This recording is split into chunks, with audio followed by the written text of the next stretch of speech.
Hi, everyone. Thank you for holding. We're just waiting for a few more commissioners to join, and then we'll start shortly.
Thank you everyone for joining us today. We are just waiting on a couple other people before we begin. Thank you so much.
All right, thank you everyone again for holding. We're just going to be a couple of minutes and then we'll begin.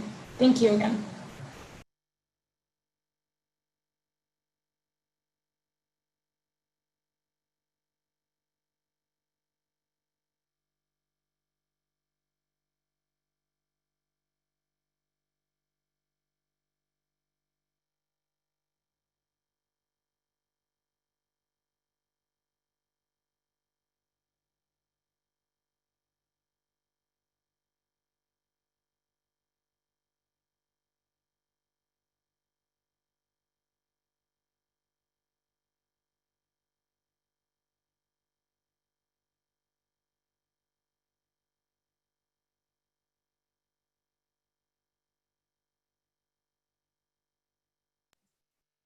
Thank you everyone for holding. We will be beginning our meeting. I'd like to remind everyone that this meeting will be recorded. Commissioners, in a moment, your audio and video will be turned on.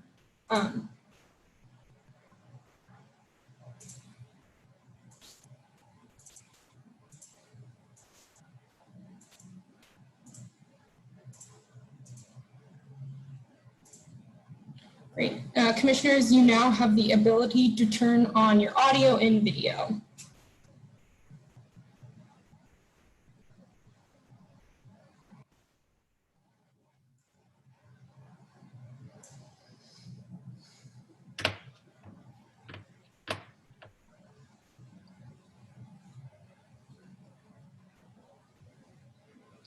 You're looking very distinguished there, Mr. Emerson. Thank you. I'm homebound. I was being entirely serious. I don't understand why people react that way. Yeah. I thought that was Ernest Hemingway. There you go.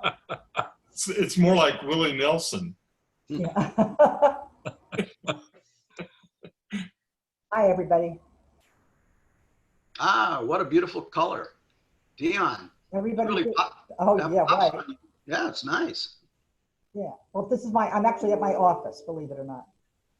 So. Pedro, my hair's almost the same color as Bill's. Do I look distinguished? You always look distinguished. Kathy, are you getting ready to maybe call the hairdresser? I'm getting ready to have her come to the house and maybe cut my hair outside. You know, I've thought about that. Diana cut it for me.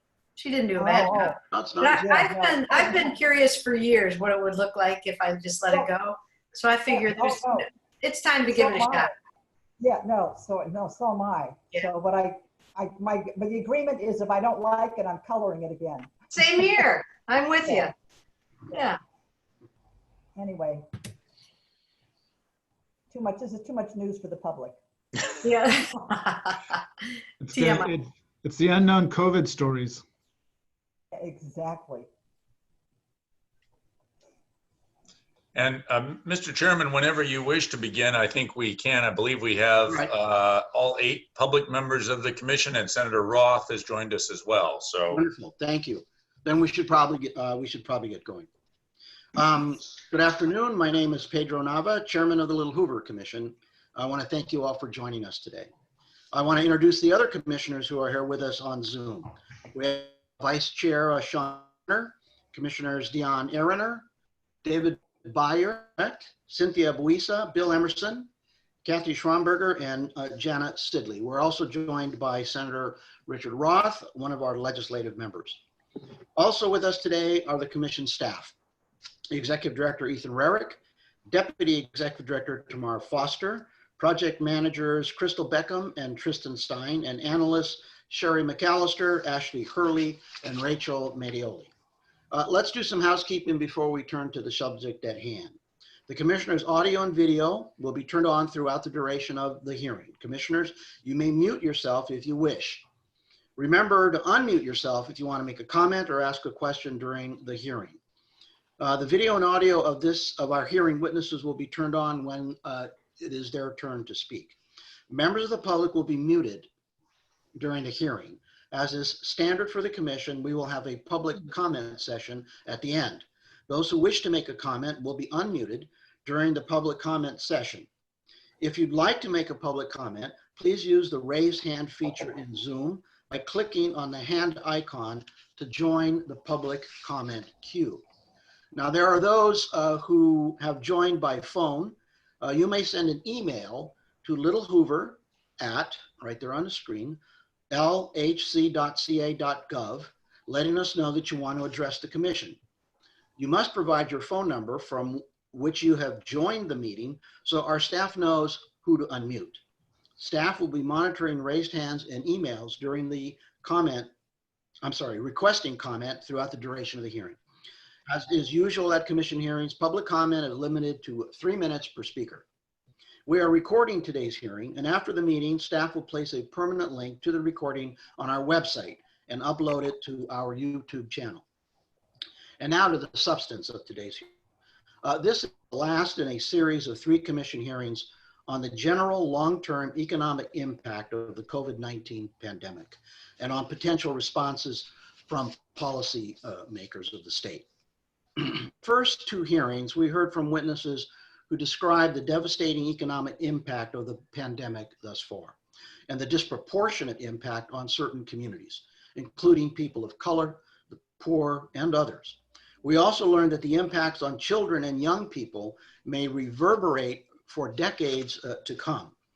We will be holding additional hearings on more specific policy options, and we anticipate making recommendations in the months to come about ways the state can ensure an equitable recovery for all. But today, as we finish this initial set of hearings on California's economic future, we will hear from 2 truly amazing leaders of our state and our country. Dr. Laura Tyson is a distinguished professor at the Haas at the University of California, Berkeley. She has a long history of service to both our state and our nation. During the Clinton administration, she chaired the President's Council of Economic Advisors and served as director of the National Economic Council. During the Obama administration, she served as a member of the President's Council on Jobs and Competitiveness and the President's Economic Recovery Advisory Board. She previously served as dean of both the London Business School and the Haas School at Berkeley. And she currently chairs the Board of Trustees for Berkeley's Blum Center for Developing Economies. She also serves as co-chair of Governor Newsom's Council of Economic Advisors, though we should note that her comments today are her own and do not reflect the views of the council or its members. She's also a member of several corporate boards and is the co-author of Leave No One Behind, a report for the United Nations High-Level Panel on Women's Economic Empowerment. We're joined by Lenny Mendonca, also has a long history of service in many forums. He's the former Chief Economic and Business Advisor to Governor Newsom and was also the Director of the Governor's Office of Business and Economic Development and Chair of the California High-Speed Rail Authority. He's a Senior Partner Emeritus of McKinsey & Company and a lecturer on inequality at the Stanford Business School. He was the chair of the New America Foundation and Children Now, co-chair of California Forward, and vice chair of Common Cause. He is the chair emeritus of the Bay Area Council and their Economic Institute, and was vice chair of the Advisory Council for the Stanford Graduate School of Business. I want to thank both Dr. Tyson and Mr. Mendonca for appearing with us today. I truly believe that your participation gives our commission an extraordinary opportunity to hear your perspectives about the long-term issues that will face California in the wake of the pandemic, and to engage with you in discussions of California's future. I believe this conversation will help to summarize our initial set of hearings and will give us insight about how the commission can be most helpful to California's policymakers. Again, I want to thank you both for joining us. Mr. Mendonca, I believe you're first up.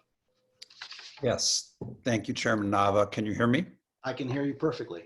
Great, thank you. And it's a pleasure to be back in front of the commission. And it's a delight to be here with my colleague, Dr. Tyson, with whom we've collaborated for many years on topics related to the economic outlook for the United States and the state of California. As with Dr. Tyson, who is speaking in her personal capacity, while I was the Governor's Chief Economic and Business Advisor, I'm speaking solely in a personal capacity today. So please take take our remarks as our individual perspectives rather than representing any institutional perspective. What I'd like to do is start with some introductory remarks and particularly tie what we see as the challenge of an equitable economic recovery in California to some of the work that is already underway in California.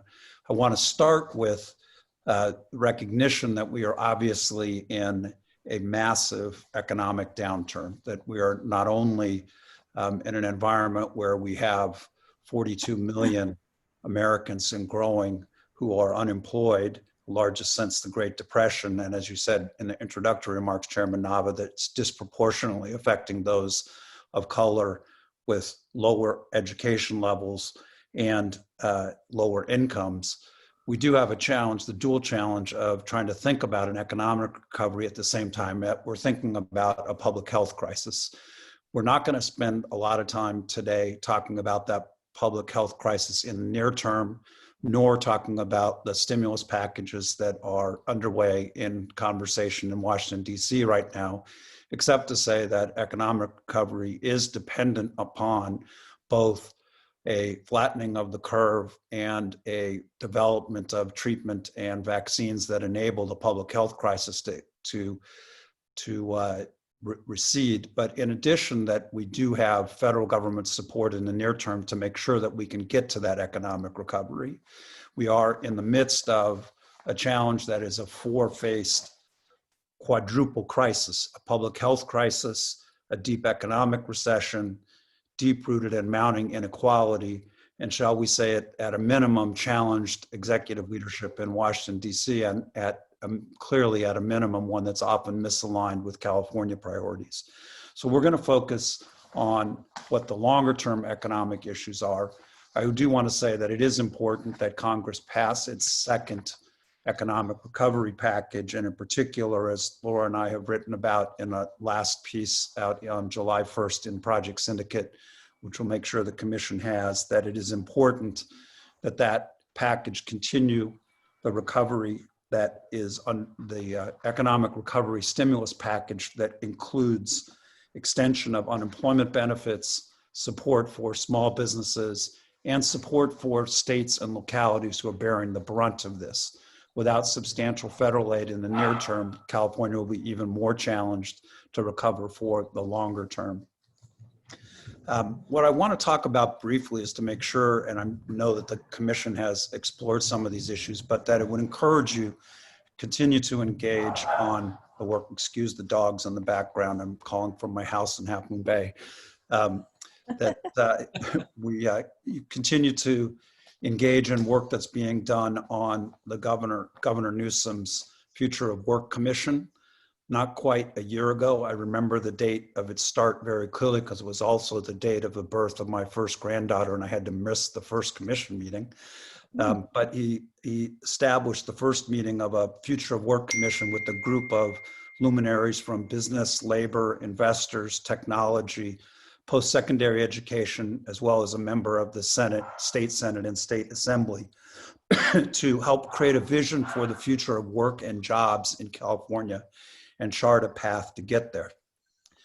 Ironically, the Commission was well on its way to producing its report when COVID hit, right before the second to last meeting as was scheduled, and they quickly moved to a Zoom call when before Zoom was the de rigueur method of engaging with the group. They shifted very quickly to that, and the Commission was put on hold to allow the members to focus on some near-term urgent issues. But I would encourage, they will be back in the fall.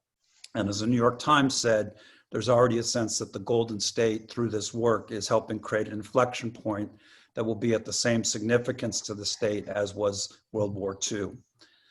The Commission summarized existing work from think tanks and other states and prioritized a clear set of challenges facing the state before taking its leave for a short while. They laid out a case, as most Future of Work Commissions have done, to take advantage of California's position as a global leader in innovation. And as many other commissions have said, warned that we must support workers as they reskill and gain access to new career pathways. address worker shortages and prepare for the jobs of the future, particularly driven by changes in technology, including artificial intelligence, robotics, and the move to higher speed telecom. However, the commission has gone well beyond skill development and really called out the importance of raising the floor across all forms of work and workers in California to increase opportunities to improve employment, wages, and economic mobility for disadvantaged groups and elevate job growth, income, and access to quality jobs across all regions of California. They reinforced a series of facts before COVID about that challenge as it existed that only been exacerbated by the virus and the current recession. The virus has clearly moved and accelerated the move to remote work. The commission is outlining a set of changes that they expected to happen. One of the members of the commission was the former CEO of Upwork, gave in the last Zoom call a helpful overview of the nature of remote work today that we thought would take a decade to happen, and then some of it's already happening in the matter of months. The tech industry in particular has moved to encourage their workforce to work from home, not just in the current crisis, but some of them, CEOs, have suggested that workers can work from remotely for the remainder of their careers. Done well, that creates opportunities for California and regions that have not been as advantaged by the innovation economy on the coast to take advantage of workforces that can operate remotely. Companies like Bitwise in Fresno, companies in Stockton. Modesto was founded by two former Google engineers to try and tap the talent base that's coming out of the university system in Modesto. Opportunities are happening in Riverside, and there's even a co-working space in Tahoe City by a former Apple executive and spouse who had taken over the former facility of the Tahoe newspaper and leased some of it back to the newspaper and used the remaining space for co-working space for people who want to have the lifestyle of living in Tahoe, but be connected to, excuse me, the innovation centers in Silicon Valley. The public sector has largely lagged in supporting remote work, although I will say the state moved very rapidly to the portion of its workforce that could move remotely. But there's also moves like having CARB in Riverside connected to and closely collaborating with UC Riverside on innovation for the future of a more cleaner and greener and sustainable mobility and warehousing sector that will be important.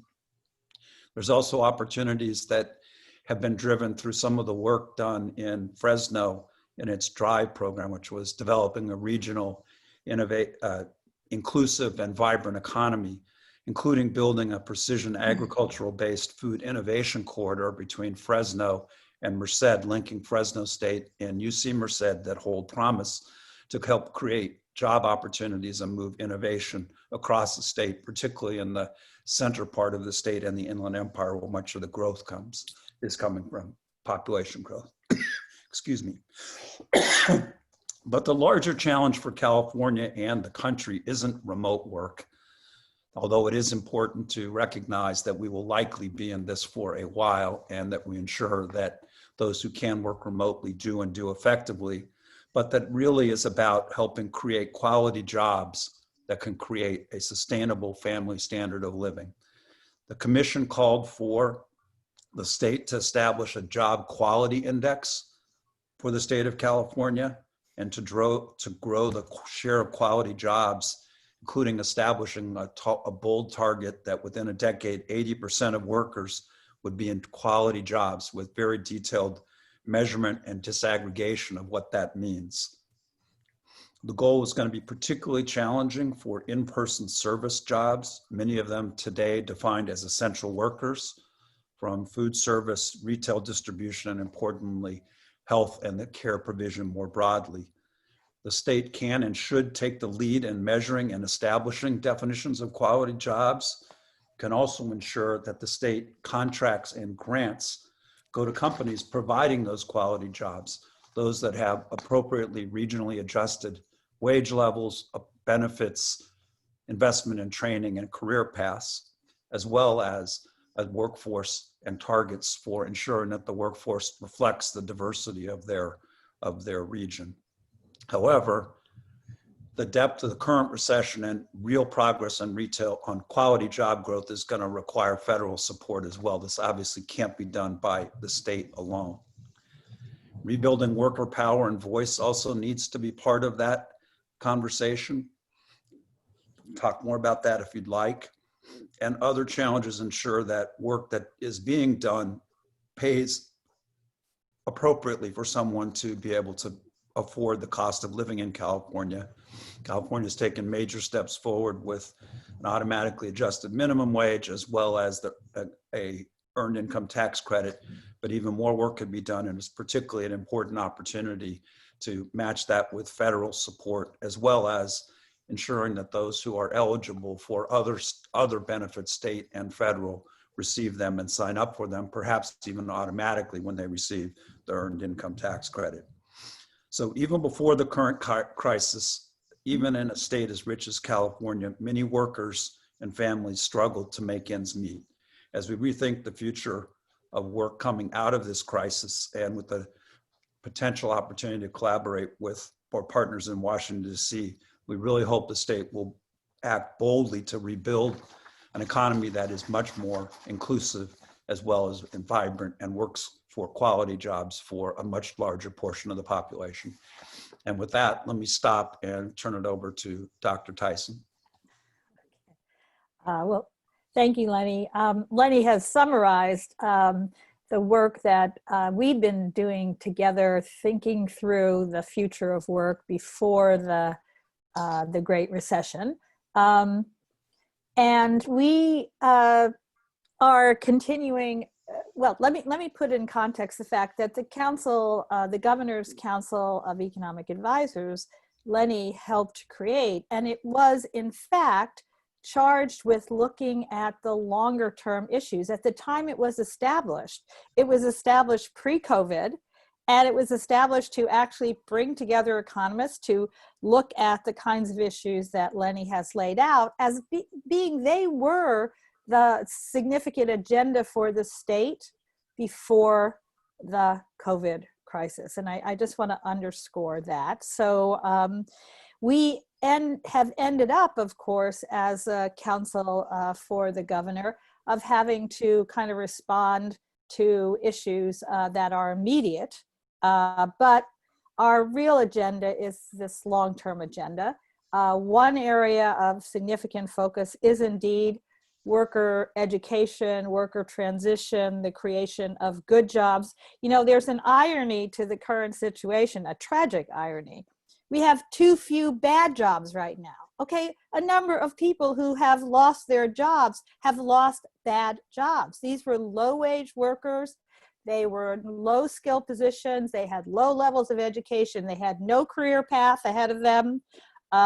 We had done something in the state in terms of minimum wage and EITC and other policies to help shore up that workforce. But let's face it, the irony right now is there are not enough of those jobs. And we don't want to. We would like to think of an agenda which actually, as people come back to work, they end up in better jobs, in good jobs. Instead of going out of bad jobs back to bad jobs, is there a way we can get people to go out of bad jobs? They're going anyway, we didn't cause that, into good jobs. That's a real challenge, but I think that's just how, that's one of the major areas that I think that certainly the council, the Governor's Council of Economic Advisors, and my work with Lenny, that's really what we're focused on. Another long-term issue, I'd say maybe there are three that would be housing and homelessness in the state. These were long-term issues. They are about to get worse. Okay, there's a real issue here of what we are going to do in the state with the issue of rents and evictions and ability to pay mortgages. This is a huge issue. It could actually take a situation which the governor had identified prior to COVID as a major priority. That remains a major priority. The problem is likely to get worse. Another kind of long-term problem, clearly not problem, but a place we have been engaged in as a leader around the country and around the world, and that is climate change. We have a lot of investment we need to do on climate mitigation. We have suffered climate change in the state, and one of the manifestations of that is fire. And climate mitigation is a response to that deterioration in our environment that was significantly influenced by climate change. That's an investment agenda, a very important investment agenda. Now, let me say some of the things that have now been added to this. I really want to have a conversation with you all about small business. If we look to economies and countries around the world that have recovered reasonably quickly from COVID, what we see is that things are going back to the way they were before. Okay, there's not a major revolution in how things are done. Okay, we're staying out of this. We're going to be in this situation because we have not handled containing the virus. We don't have a national plan. We are going to end up staying in this position for a longer period of time. And the longer we stay, the more the small business community unravels, the more we have losses of business economic activity, small entrepreneurial ventures, medium-sized entrepreneurial ventures. The major source of our job creation in the nation has been small businesses, and we are putting them in a position where they cannot survive. They simply cannot survive. So one of the things that I personally have been working on is trying to initiate a small business lending facility, working with the infrastructure bank. And again, I want to praise Lenny. Lenny was responsible for the appointment of Scott Wu. Scott Wu is the head of the infrastructure bank. This is a man who came out of the financial community as an investment banker, went into Omidyar, where he was really focusing on impact investment, but also on impact investment with, you know, a rate of return, something that actually could be sustainable, and now is up at the iBank. And so we are working with him, a group of academics. This is basically right now just a group of academics and a group of CDFIs we've contacted to say, let's work with your loan guarantee program. So the budget, the governor's budget, including the most recent one, had funding in there for the iBank to do loans to small businesses related to the disaster relief that has been caused by COVID. So this is a very important area in terms of recovery and into a good job, good economic outcome recovery. So I want to just sort of emphasize those as areas because I think we can discuss them. Now, I do want to note that I think what's going to happen here, and this is tragic, it's tragic. During the Great Recession in 2010, 2011, as the federal government was trying to stimulate the economy, the states and local governments had to cut back significantly on their employment and their spending because they had no revenues, because their revenues had gone dramatically down. And there's a balanced budget constraint, and state and local governments can't print money. And so you had a contraction of employment, a contraction of output at the state and local levels, just as the federal government was trying to encourage. We're right on the brink of doing that again. Actually, we're probably over the brink, because even in California, you can actually see now public sector employment falling. You see public sector employment falling around the nation at the state and local level. So we're trying to bring back people into the bad jobs of, taking care of hotel rooms. And we're actually unemploying, furloughing, dismissing our talented public sector workforce who are carrying on essential services for us in the state. The tragedy here, and I say it's tragedy, is that right now it does not appear to be in the sentiment of the Republican leadership of the Senate, and this is where the control ultimately lies, to actually have a significant amount of funding for state and local governments in the next stimulus package. That is despite the fact that if in my profession, you look around from the most conservative economists to the most liberal economists, there's a huge agreement that the most effective thing you could do right now to stimulate the economy, besides unemployment insurance, is actually to support to state and local governments so they can continue to employ and spend on essential services, including essential services related to health. So I've been working with, I, like many economists, have been trying to influence what's going on in Washington, understanding, though, that at the end of the day, this is not an economic argument, it is a political argument. I think the economic analysis, there's no disagreement about. It's just politics. It's just politics. So that is very tragic. And let's see, maybe the pressure from some of the red states who are suffering the same problems to different extents, but all suffering the same problems, maybe that political pressure leads to something. I still have to hold out a ray of hope that that's the case.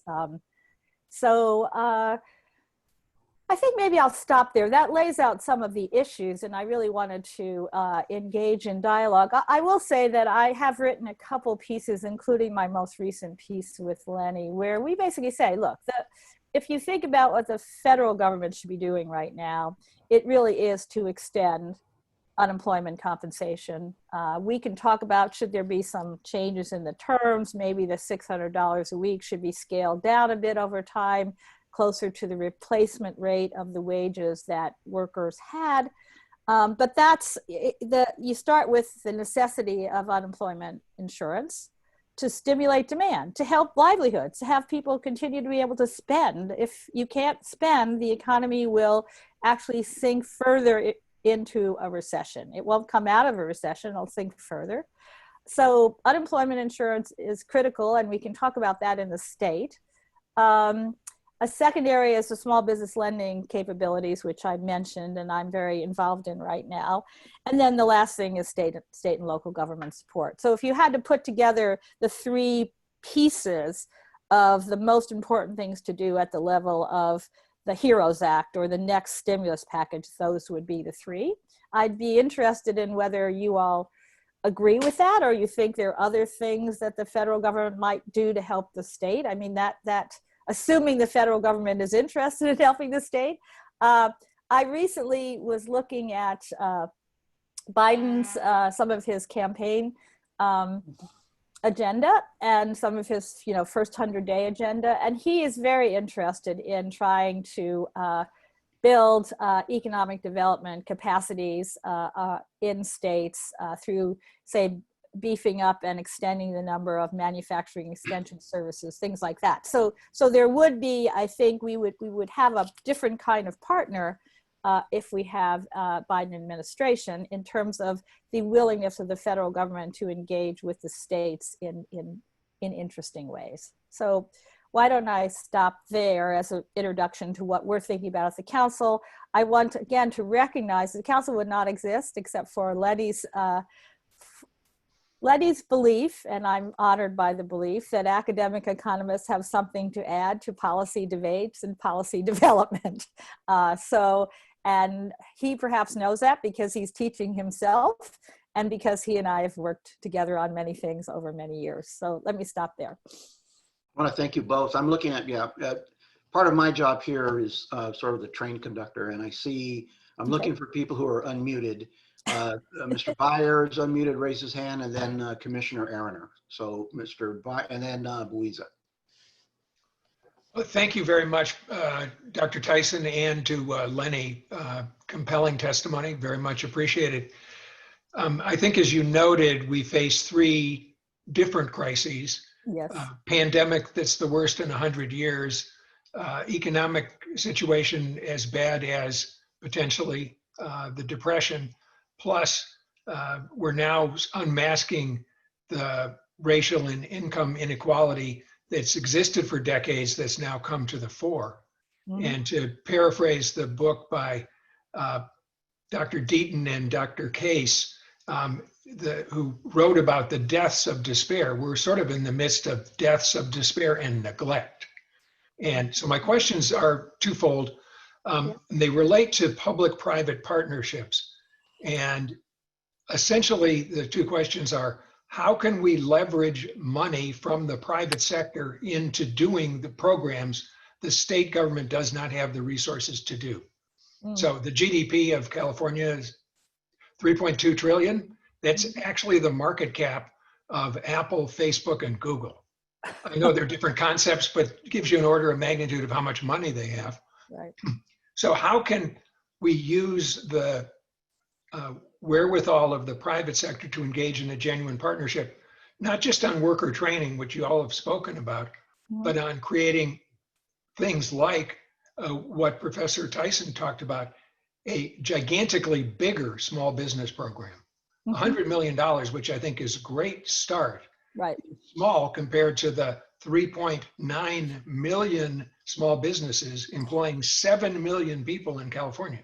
How do we match up that financial resource base with the most acute needs in a way that makes sense for, as you noted, a government that can't print money and has a balanced budget? Okay. Let me start with some ideas. I think it's very important. You are exactly right. Not only would the state not have the resources that needed in the absence of the recession we are in, but it certainly now is facing over time an eroding revenue base and simply cannot afford to make all of the required investments. So we do have to work with the private sector. Let me say on the small business loan facility that I'm working on, it's motivated by exactly that idea. Okay, so it says the iBank has a certain amount of money. It's limited. It can grant those directly as loans to small businesses through the Community Development Financial Institution, CDFIs. But there's no leverage in it and there's no partnership in it. So we've come up with a proposal, which really seems to be moving along. There are smaller versions of this, much smaller versions of this that have been tried in Chicago. They've been tried in New York. They're, I think, being introduced in Atlanta, where you basically bring in some nonprofit philanthropic funds.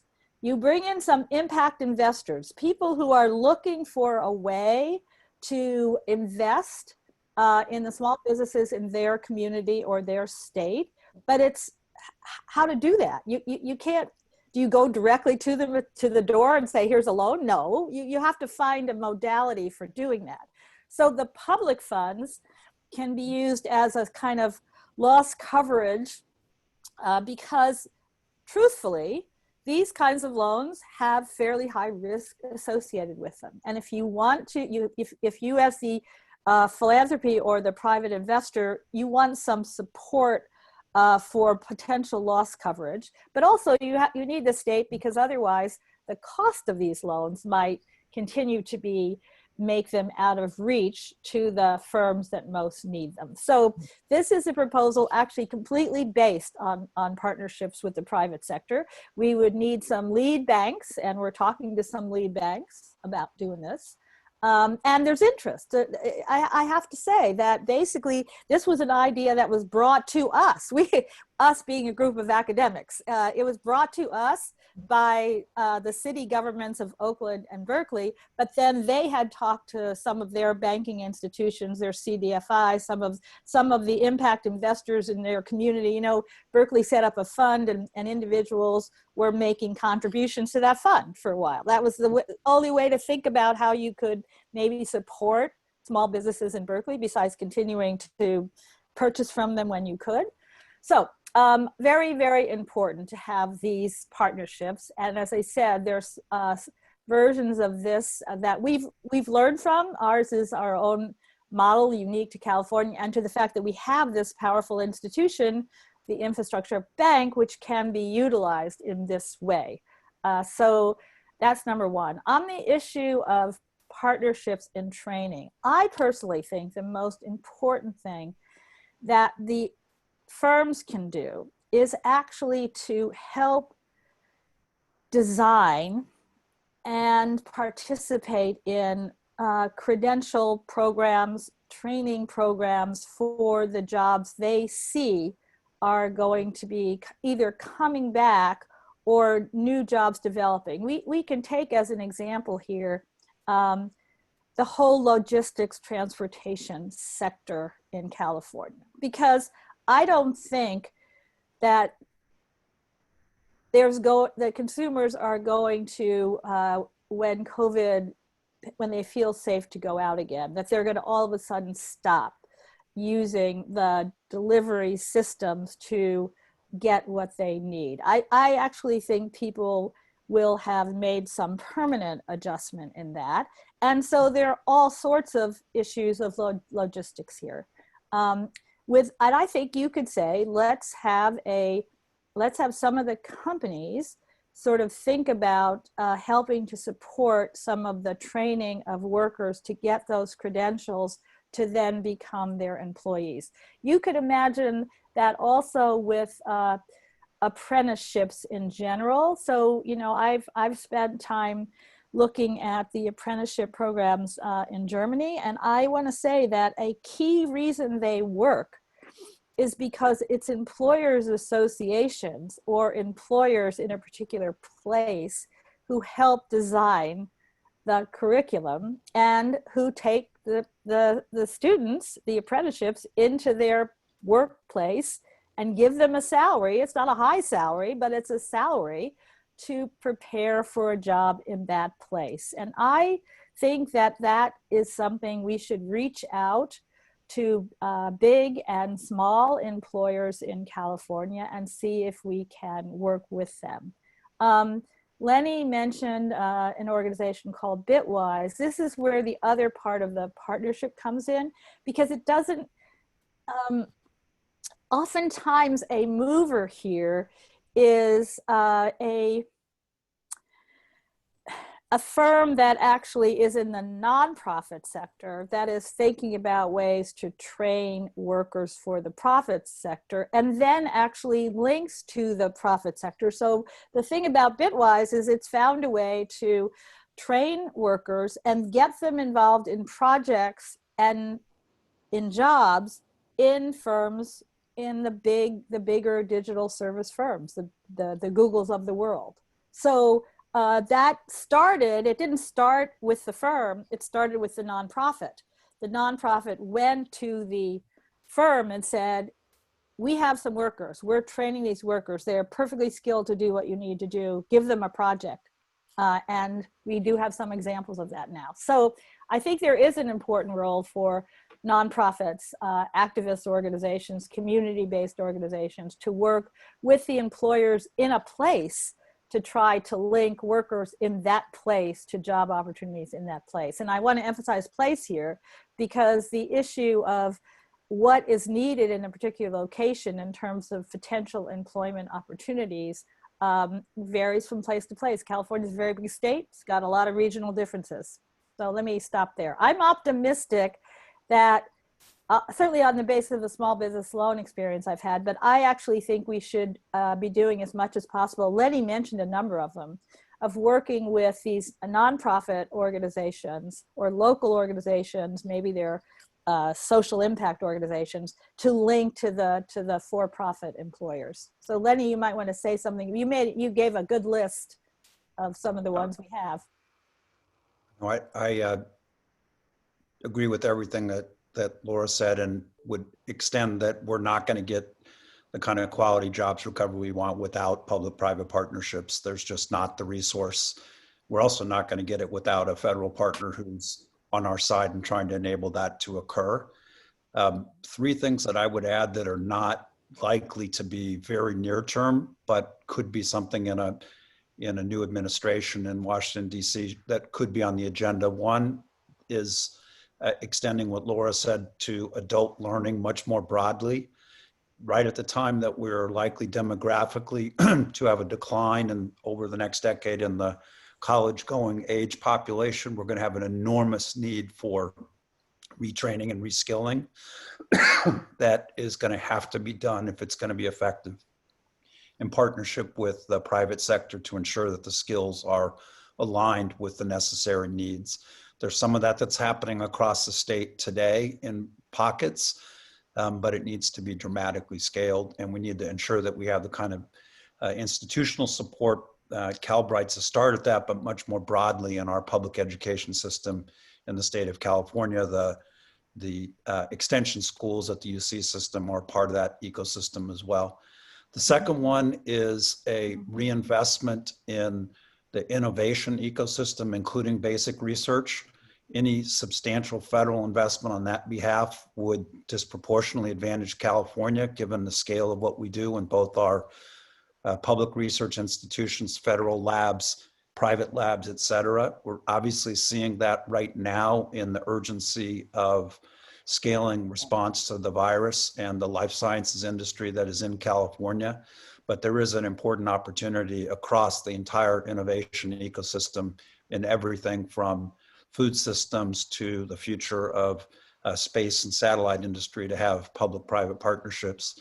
Obviously, we're not going to meet our climate goals and if we don't have continued and substantial investment in innovation in that front, including what Dr. Tyson mentioned in our transportation and logistics centers that are a big portion of the emissions today. And the final thing I'd say is we are obviously not just for climate, but more broadly going to need substantial investment in infrastructure that can be substantially enhanced if it's public-private partnerships that enable that.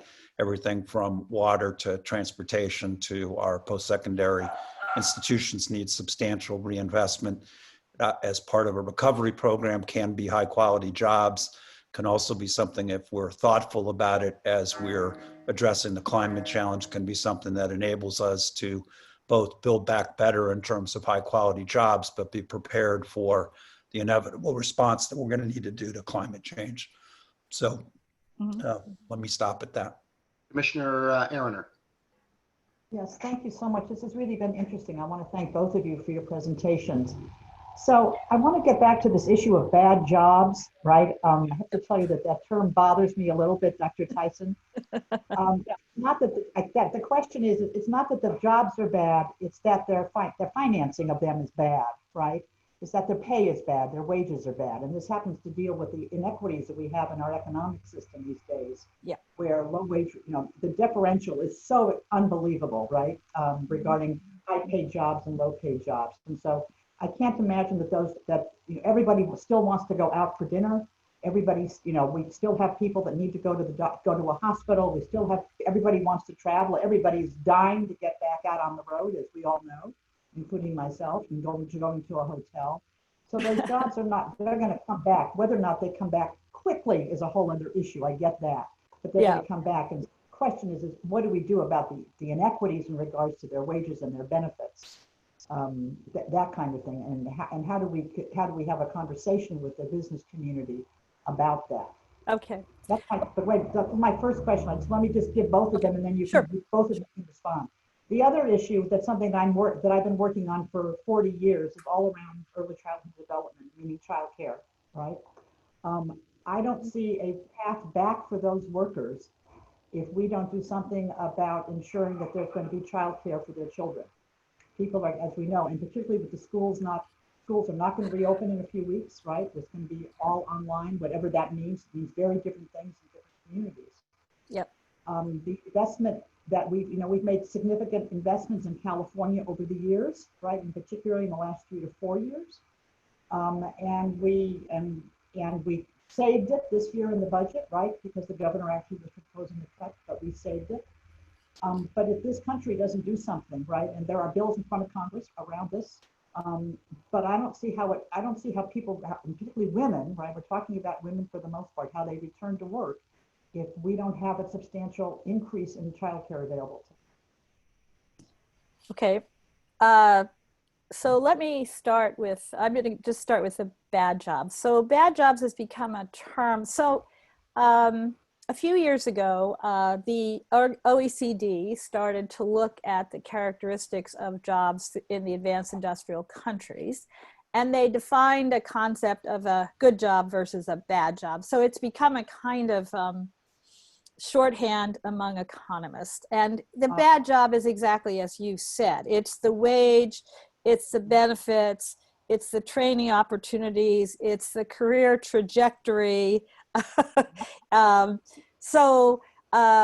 And many of the workers who are, the majority of the workers who have lost their jobs in the United States had those kinds of jobs. So in an ideal world, we would like them to go back to work, obviously, and that's why I said there's a dearth of bad jobs right now, because people would be willing to go back to those jobs because that's their source of livelihood. But I do think longer term, we actually want to do everything we can with policy and partnerships to move those people into better jobs. You know, one of the things that's true in the US as well as in the other advanced industrial countries, there's something called occupational or employment polarization. So what's happened is middle skill occupations and middle skill jobs have, as a share of total employment, been declining in the US and all the other advanced industrial countries. We're not alone here. Much of that has been offset by an increase, when you're not in a recession, in terms of good jobs, better jobs, much of it, okay? It's almost all of that loss in the middle, you can see has, at the same time, you've seen a growth in jobs in the top half, okay? The problem now is that most of the people holding the bad jobs are people who actually, as the middle skill jobs disappear, if you're not educated, and you don't have an experience and you don't have a career trajectory, you're more likely to fall into the bad job category as opposed to move up into the good job category, okay? So we've really got to handle this. At the end of the day, there may very well be, as you said, a number of jobs that are personal service jobs, and I would include in that hotel services and restaurant services and cleaning your house services and hair services. I heard you both talking about hair. Okay, so yeah. So all of those jobs, our society may generate them, but I think we really want to make sure that there I would go minimum wage, earned income tax credit, opportunity to get a credential. You know, if we upskill the credentials associated with these things, they will actually be able to command a higher degree of pay. I mean, I think of hairdressers in Germany. Okay, hairdressers in Germany. Basically, it's an apprenticeship system, and you have to qualify, and you have to go through this training, and it's actually pretty rigorous training. In the state of California, it's like, you know, a few months and you can register as a hairstylist. Very low income, no job security, no career. So I think we can take some of the bad jobs that we're going to continue to have and make them better jobs. Okay, so that's how I would answer your first thing. However, I am a little pessimistic, and this now goes to what do we think the future is going to be like in California or in the world. Think about San Francisco. I think businesses around the world are going to understand they don't need to have big, expensive conferences every year, biannually. Why? What's the point? They're expensive. They are going to be for the foreseeable future for the vaccine, before we have a vaccine, and who knows when that is and how well it's qualified or verified. People are just not going to do that. So I really worry about, there's a really interesting paper by a guy named Raj Chetty, who's very well known for looking at big data sets. And he says, we already know that what's happened here is that there are two kinds of low-wage jobs that have disappeared.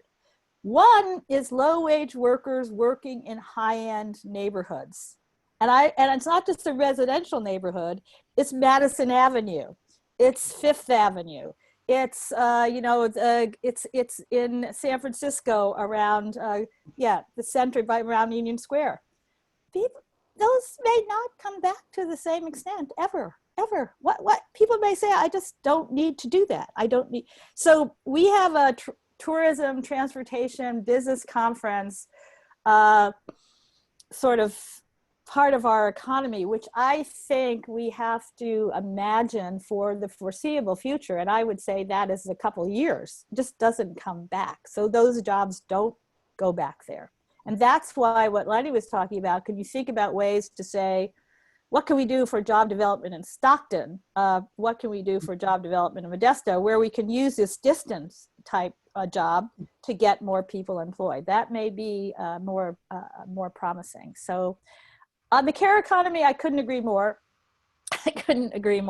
I think one of the implications of this, and I think it may be true in some countries in Europe and could be true here if we don't handle it, is that a long run consequence of this is that labor force participation for women actually goes back down. People are out of the workforce, they lost their jobs, somebody has to take care of the home, somebody has to take care of the children, somebody has to educate the children. They lose connection to the workforce, they've lost the job, which is in a small business, perhaps. They're not going to be going back to work anytime soon. They will disappear from the labor force. They will become out of the labor force. They won't show up anymore in our unemployment statistics. They'll just be people who've decided not to participate in the labor force. But what does that do to two-parent families who are both working, meaning their income and the impact then on the overall economy? Look, I think the impact on the overall economy is that's a way of saying it's one other manifestation of a reduction in spending power. You're essentially saying these are consuming families. They are families that buy things. Many of these things are they're close to essential things for them. And if they can't buy as much, they will stop. And the thing that Raj Shetty, I don't know if this is long-term yet or not, but I mean, what's interesting to see here is that the drop-off in high-income consumption has been much bigger than the drop in low-income consumption, because low-income consumption is much more necessity. High-income consumption, okay, I don't need to take that trip, I don't need to go to that restaurant, I don't need to buy that cosmetic in some store that I like, none of those things.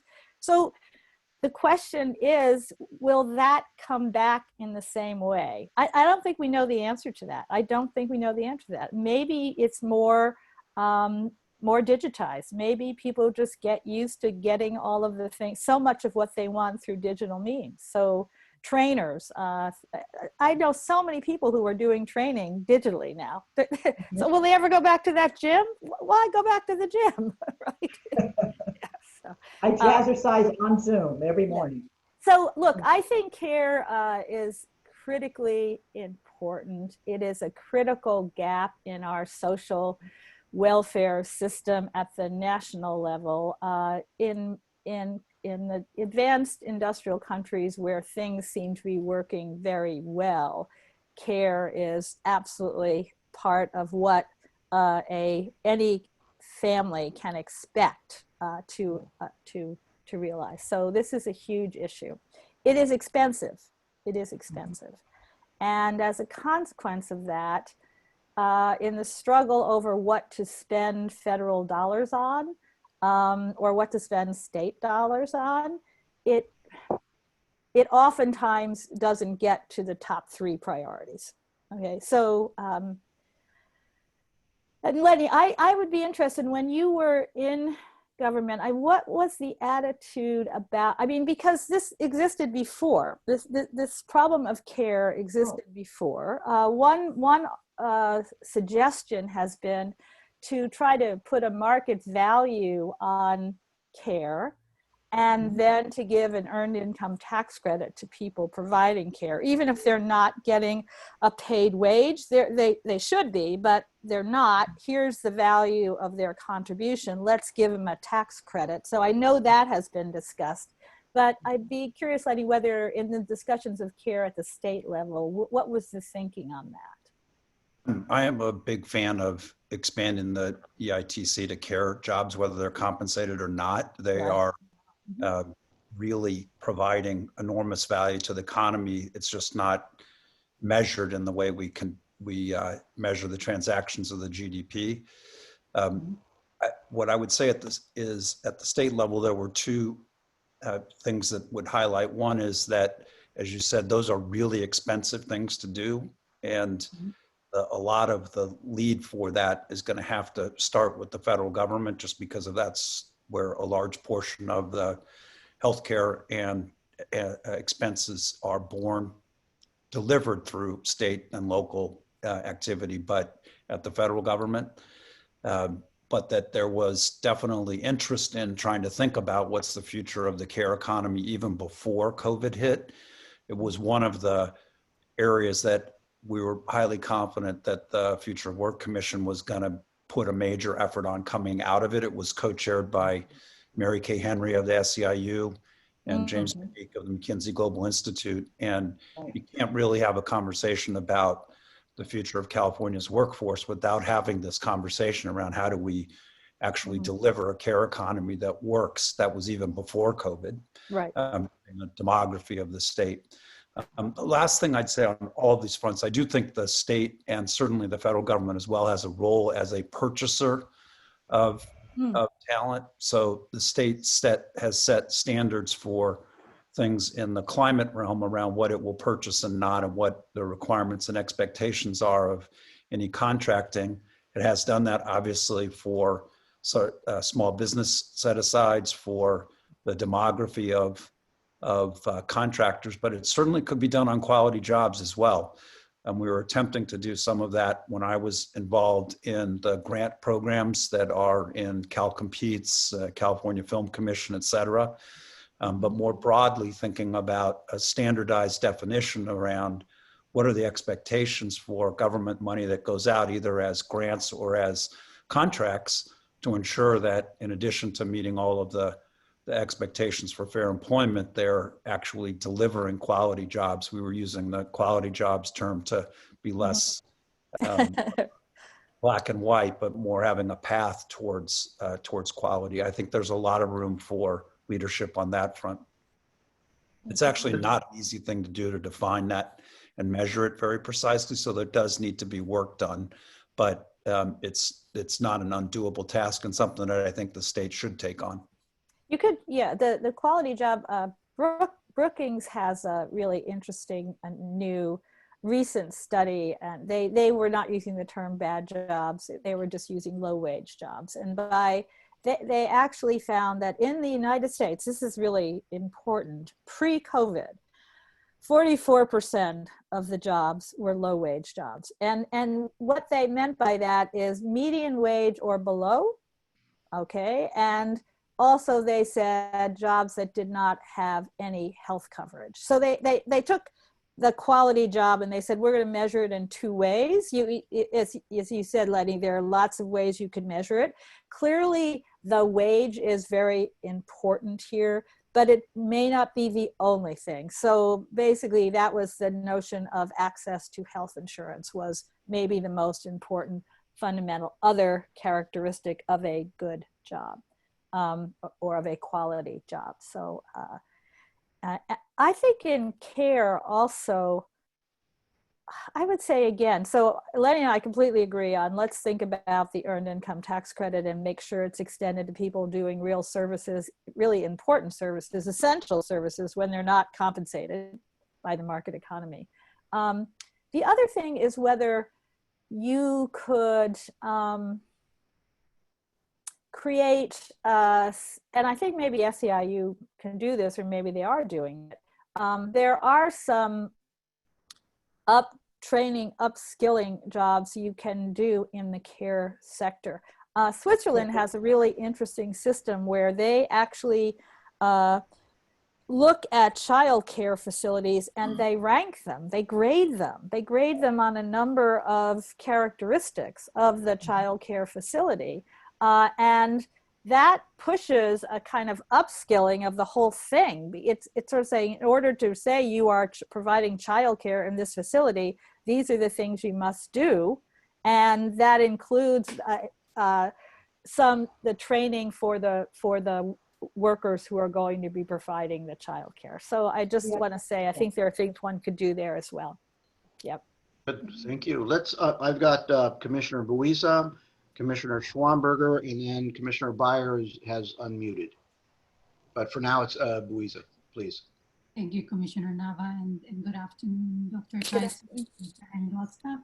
Thank you for joining us. Really appreciate the conversation. And also, I want to thank you for your shout out to the Earned Income Tax Credit. My organization, in my day job, co-chairs the statewide campaign on that. And we know that for this year's budget, the governor included families with children under 6 years old. We hope it extend to families beyond that. I have two questions. One is whether the commission or in your research, you have talked about or considered finally the idea of the universal guaranteed income. You know, the United Nations just called on that today. There's been a lot of conversation about, is this time for it, right? And it's premised on the fact that this public health crisis may end, but the economic and governance crisis we have may continue beyond this, and it's scaffolded with the very, very deep inequality problems that we have in this country and in the state. My second question is, or it's really more of a flag, that when we talk about climate mitigation, we really need to expand the lens on climate migration. I don't know if you've seen the special report that ProPublica and the New York Times just issued today, saying that climate migration, actually it didn't begin this year, it's began a few years ago, but what was chilling in that report is the modeling that they did around approximately 30 million people moving to the global north, or even the United States in 30 years. That's 30 million that we need to manage, right? So I'm very, very curious about what your thinking has been on that. Thank you.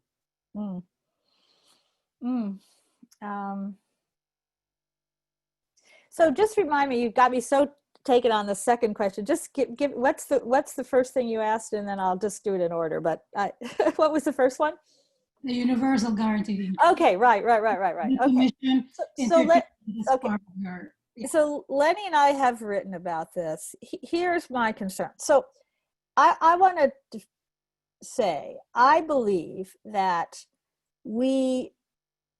this notion of good jobs or quality jobs, that basically what we're ultimately talking about is for people that there be, through a variety of mechanisms, essentially minimum living wage situation. So I don't view the problem with UBI, from my point of view, is really threefold. One is there's no reason to have universal basic income. I shouldn't get a basic income thing, and I suspect you shouldn't either. So really, give me a break, okay? This is limited resources. We have minimum livelihoods, which are in excess of what is considered to be socially or economically our goal, so we're fine. If you wanted to have a minimum income or minimum living wage, I think you first do it through a meaningful minimum wage with a very generous earned income tax credit. A very generous earned income tax credit is really the equivalent of a negative income tax, and you can make it generous enough essentially to be a minimum income. But if you don't want to do it that way, you could imagine a minimum wage, you could imagine the earned income tax credit, and you could imagine at the end of the day, some kind of income supplement. This would be, I really think this has to be at the federal level. One could talk about it at the state level, to bring a family to, or a worker to, what we would then have to define to be a minimum living standard that we support. So you start with the goal, and then you piece together the various parts: the minimum wage, the earned income tax credit, the basic income supplement. I'm going to call it a supplement. I could see going that way, particularly if you that's a way of saying that these things I was calling bad jobs, that they are jobs that are going to continue, but we're going to make them quality jobs by providing this set of income supports and wraparound, say, healthcare, which makes them quality from the point of view of the worker. Now, that definition is very much tied to work. It's tied to work. Okay. You have to then go a bit further to get to where Lenny and I would be, which is work has to include things which is an important social or economic service that is currently not being valued in the labor market. The care is the most obvious example here, okay? So that would be the way I would think about basic income. I would tie it to work, but I would make a much broader definition of work, okay?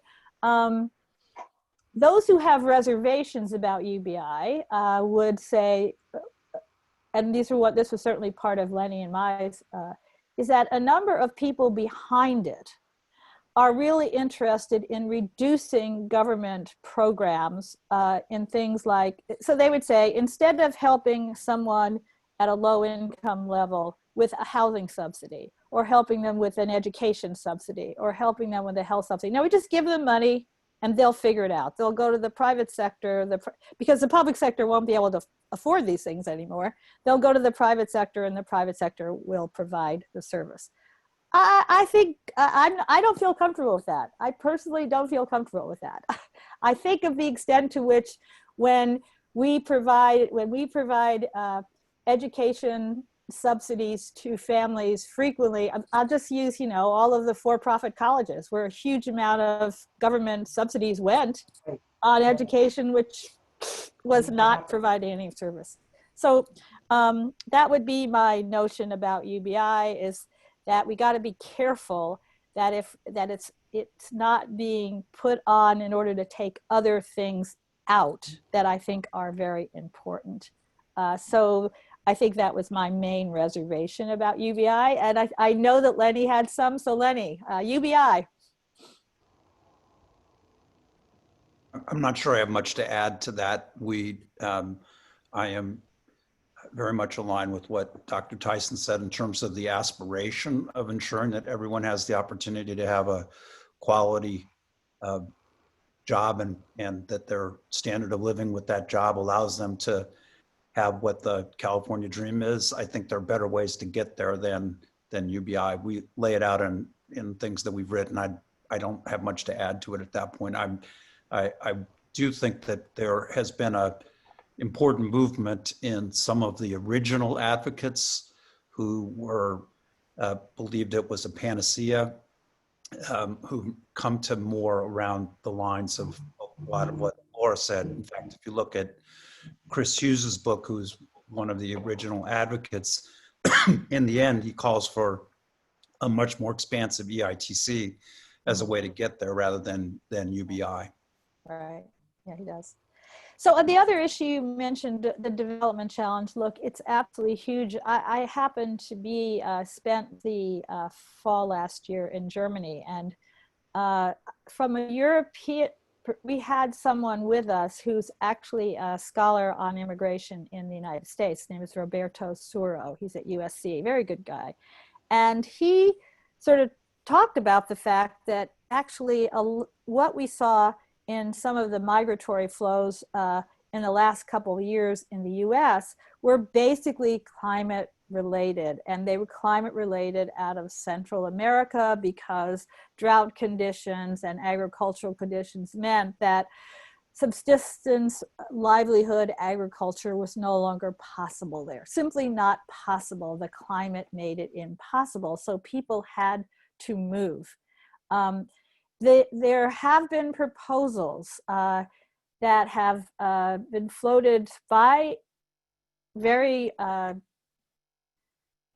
very concerned members of Congress that, look, what we're going to have to do here is we're going to have to work with these countries on more economic development assistance to help them come up with alternative livelihood patterns and alternative development scenario so that as the climate makes their agriculture impossible, instead of having the only option to move, they have the option to do something else. So that suggests that we should think about how we do our development assistance, particularly for our neighbors. The reason I mentioned the situation in Europe is because the Europeans are sitting there looking at Africa, looking at just across the Mediterranean, and realizing over the next 25 years, this is going to be a huge issue for them unless there are development patterns in Africa which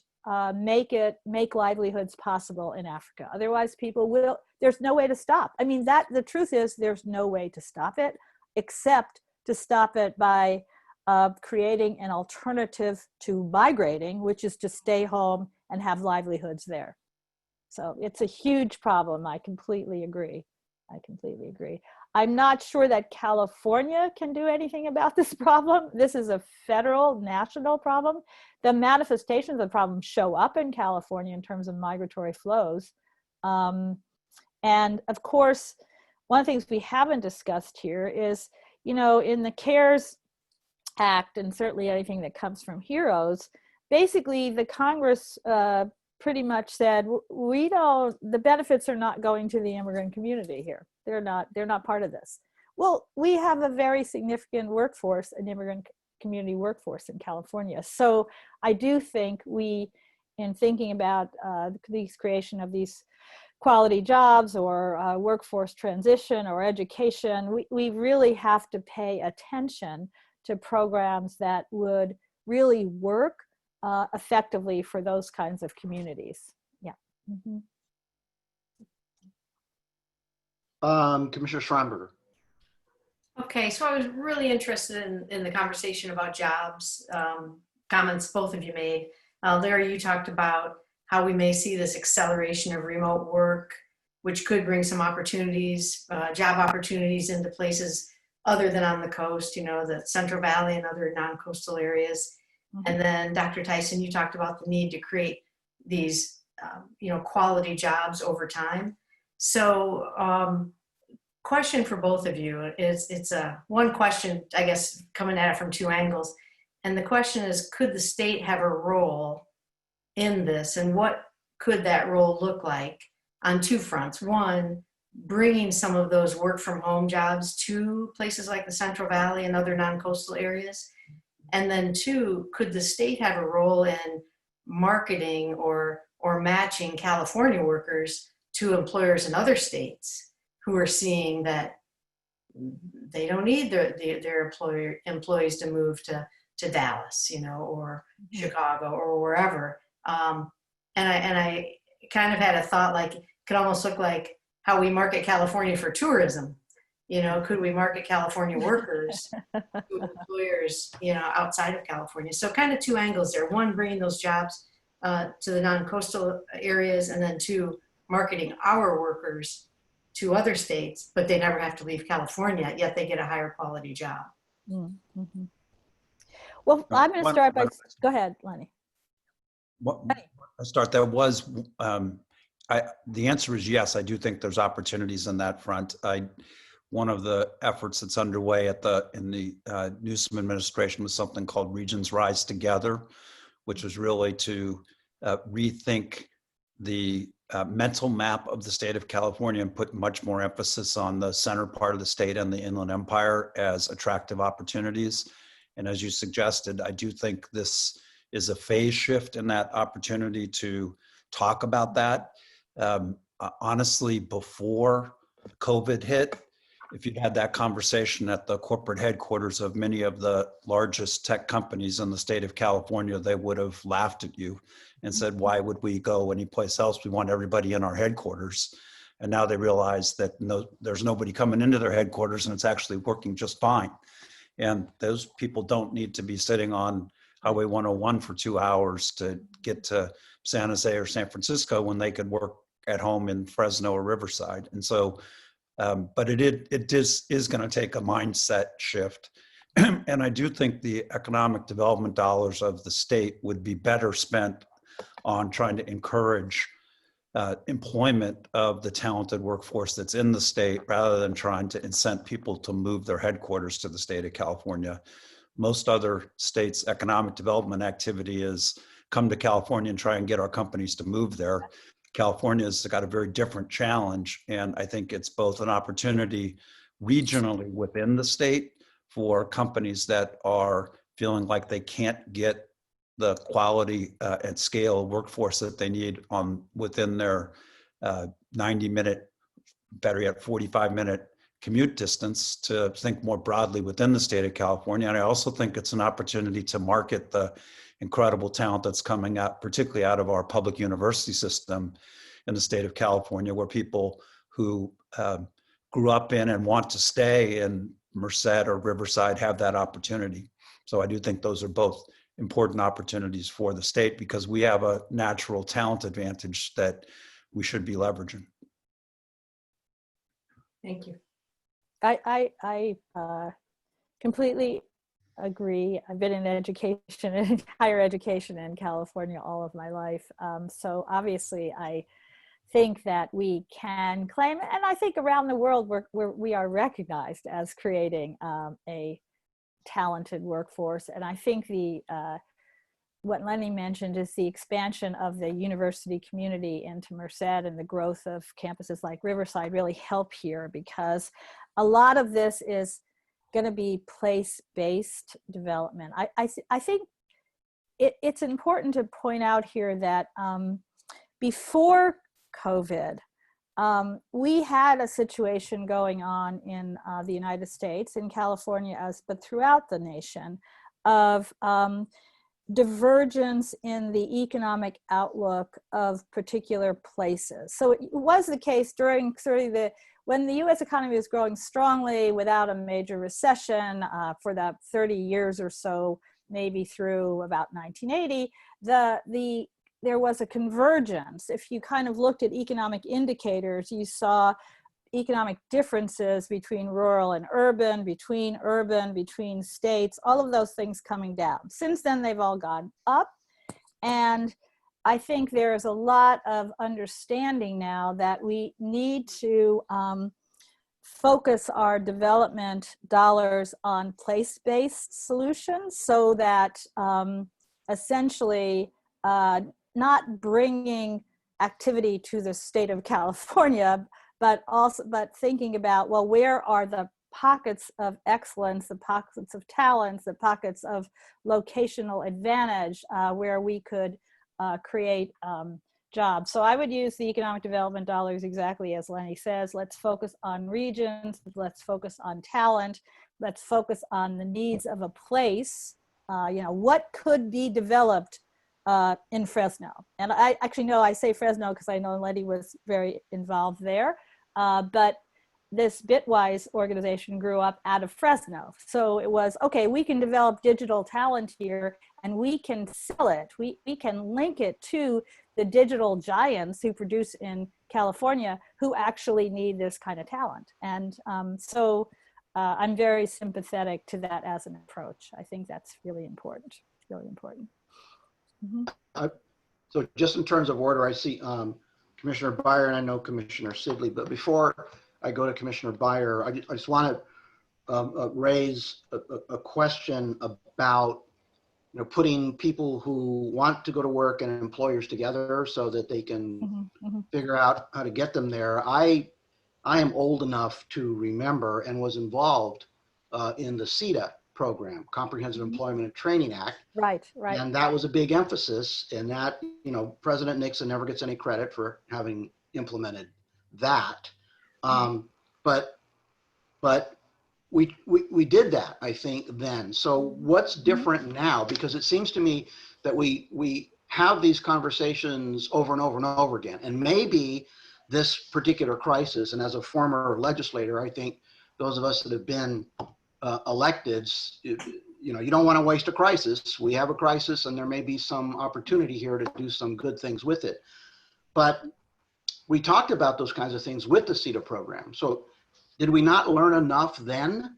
And how is it that we drifted away from what seems to be obvious to everybody, which is if you want people to go to work, you need to really sit down and talk to the industry and the private sector about what you want these people to learn how to, so that they can go to work. So how is it different now?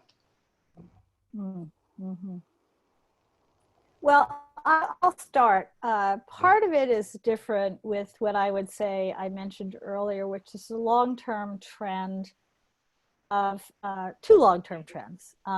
One is polarization of employment and job opportunities. So we are eliminating our technology, I would say, more than our globalization, but now and globalization are eliminating middle skill occupations as a percentage of the total. There is growth in high skill, high wage quality jobs. They come with a certain amount of training. Basically, most of those jobs go to people who have a college degree. Honestly, that is the case. So the gating mechanism for those jobs is a college degree. Now, take that, then take the fact that actually, because of growing income inequality, the difference in investment in educational levels, educational attainment levels in the United States across income classes, those differences are very large. So high income families or middle to high income families spend a lot of money on the educational attainment of their children, and they get them into the pathway to those jobs, okay? The middle income to the bottom, think about it. Think about the cost of attending college. Think about the opportunity cost of not going to work. Think about the fact that nobody in you can't afford it. You cannot afford to be out of the workforce. Your family can't afford to pay for you to go to college. You don't go, you are going to be trapped because you're not going to have access to those trajectories. So now those things are different than I think they were during CETA. Now the view is, well, maybe what we can do, we can try to do two things at once. We can try to find a variety of ways to make the college or the tertiary degree pathway more feasible for low-income families. So that's the argument for the free 2 years of community college. That's a very powerful argument for that. Okay, get people in. They get the community college degree. A number of them will go on. Even if they don't get the 4-year degree, the evidence is very powerful here that if you finish the community college degree, you're in a better position to pathway into those upper skill jobs, okay? So it matters.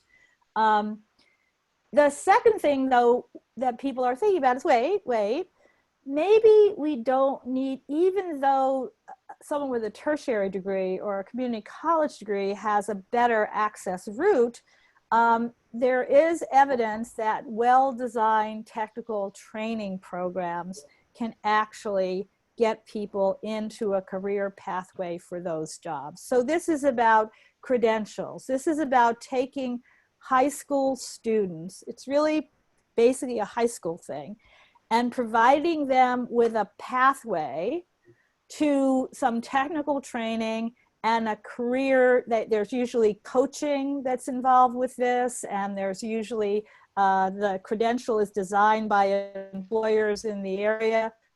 This organization that both Lenny and I are involved with, called Rework America, does a lot of this stuff with state governments in terms of helping to develop a program through the school system, through the high school system, say, where you identify students, you give them some career counseling, you link them up to this credential program. The program is designed by a group, by an industry. So the credential is something that they really need. Mm-hmm. I think there's going to be more of that. So two things are I think, different, yeah. Or maybe three. One is just that the income inequality has meant that the equality of opportunity for education has actually deteriorated. And so if education is a channel into these jobs, yeah, well, we've made that more difficult. Sure. Thank you, Commissioner Byer, and then followed by Commissioner Sidley. Let me defer to Commissioner Sidley if you come back to me. Okay. So thank you both for being here. I have what is probably pedestrian question that is somewhat based on hyperbole and things that I've read. But when you talk about developing a job base in California for people to then maybe work in different locations, different states, but be based here, I had heard when California had passed AB 5, there were people, particularly in journalism areas, that they didn't want to hire stringers because they would then be saddled with the requirements of AB 5. And I'm first of all, is that true? And secondly, do you see where anything that the state might be therefore doing which could curtail our growth in what you're talking about in developing a strong workforce in California to basically possibly work somewhere else? I'll start with some of the AB 5 implementation and definition needed some clarification. And one of the ones that was pointed out most aggressively and quickly is by people who write for a living. And so there was a lot of attention based on the definitions for how many articles could you write and still be identified as a independent contractor. That did get fixed in subsequent legislation, but I think there's still work to be done to make sure that those definitions are proper. And in that case, there was some anecdotal and relatively specific examples of companies like Fox who had decided not to hire people in California because of that challenge. I will say the challenge of the media, particularly newspaper industry and journalism, is much more than AB 5. So a lot of times they ended up using that as the reason for things that they needed to do or think about already. But I do think there are things that the state can and should be doing to encourage employment in different parts of the state. Certainly marketing and awareness is one of them. But there's also obviously, and Dr. Tyson mentioned it from the beginning, it costs too much to live in California. And one of those main reasons is housing.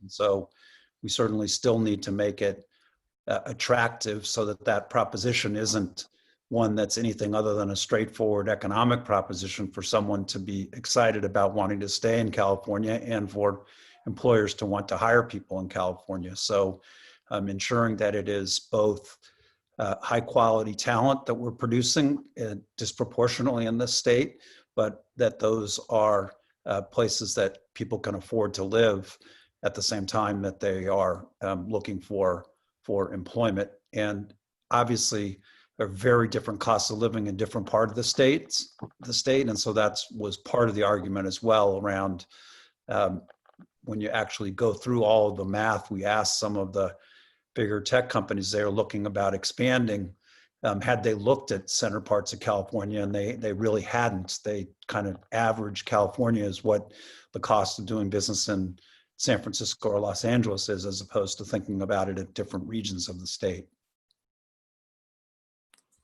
Thank you. Yeah. Thank you. So if Dr. Tyson's going to speak, just let me let the commissioners know. We've got Beyer, Emerson, and Roth on deck, but please go ahead. I just want to say that one of the uncertain implications of COVID, again, if we look at the Europeans who've recovered more quickly, or China, what we see is there doesn't seem to be any sort of obvious change in the location decisions of companies. There doesn't seem to be de-urbanization going on so far. In thinking about this, we've had this difference in regions and difference in the cost of living. It existed before this. It may actually, it will continue. What I don't know is whether or not, if we do have some de-urbanization, whether that should play into the search of these companies for other talent within California. I think of this as really an issue for California-based companies which have decided to stay here. They're here, they want to be here, they're not exiting, and they may look for talent in places they haven't looked before that have lower costs of living, that don't require the urban densification which has become a threat or a perceived threat. So I think the Regions Rising Together initiative, which existed before, is very important. And I do think that companies, look, one thing that's clear, and companies have already said it, they realize they don't need their workforce in their workplace. And therefore, they're going to be looking for, well, what's a more attractive, in terms of labor costs, place for me to get the talent I need? Well, Thank you. Commissioner Byer? Sure. I have two questions for Lenny. One, thank you for appearing, and you've appeared before at Little Hoover before. So as you know, we've written reports about artificial intelligence, about excessive economic costs of licensing, climate resilience, and the like. One of the things I think we've discovered is the more specific we are in our recommendations, frankly, the more effective they're going to be. So my questions are, first, what data do decision makers in the executive branch and the legislature need to have in order to make intelligent choices between an array of impossibly expensive ideas? So do we have the data to make intelligent decisions? And second, with respect to the public-private partnerships, what kind of tax measures could we use? And here I'm trying to channel work done, very impressive work by the Partnership for New York with 14 consulting firms, where they're thinking about, can you provide companies with earlier access to net operating loss tax credits in exchange for doing something? It's a variation, Lenny, on your idea of putting strings on the state procurement. That is, how can you incentivize private companies to do something? We've, in the Little Hoover context, have frequently said there ought to be a public-private partnership, but we're not the ones who have to do that. You had to do that in state government. So what's the data that's necessary to be successful? And what kind of incentives can we have to bring medium, large companies forward to do the kinds of things we're talking about? On the first question, let me do that one, and let me punt the second one to Laura, who spent more time talking about corporate tax reform with hats on. I do think specificity and data is really helpful when you're making the kinds of trade-offs. A lot of that decision-making in California happens in the budget process, as you know. So thinking about what are the specific prioritization, particularly in what will be going forward, an extremely budget-constrained environment that yield the most return, and particularly thinking about the returns for quality jobs.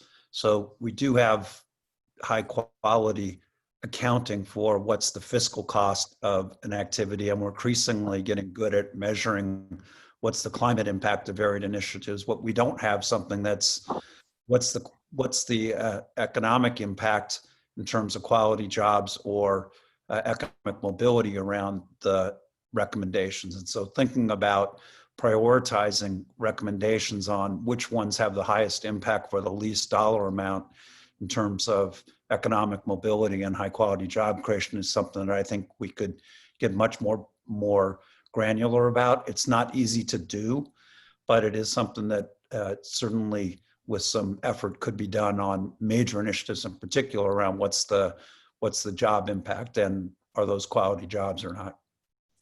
Laura, you want to talk about taxes? Well, I'm just going to start with a general observation, which is when I was working on corporate tax reform issues for the Obama administration, I ended up working with a graduate student now as a professor at Princeton. And he and a group of graduate students have done very good work on showing that in general, corporate tax relief, states competing on the basis of corporate tax relief do not gain as much as they think.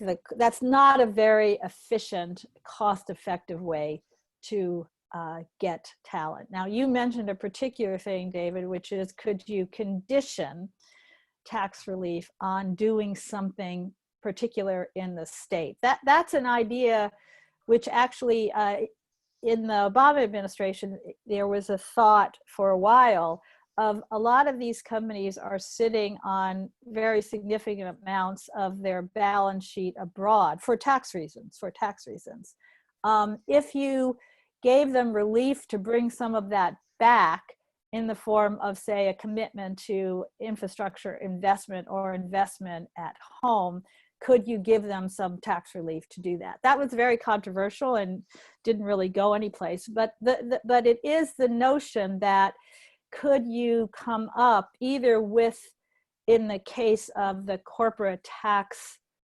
of California or the level of the corporate tax of the nation, could you somehow condition some of a relief measure to doing investment in a place? And I think that that is a possibility. I would not rule that out.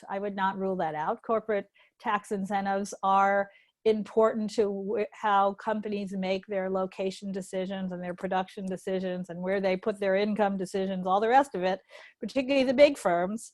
And so that is something that one could imagine. Look, I think the whole, I'm now going to jump ahead to, Lenny and I first started to work years ago on something called the Think Long Commission, which was put together by the Berkeley Institute.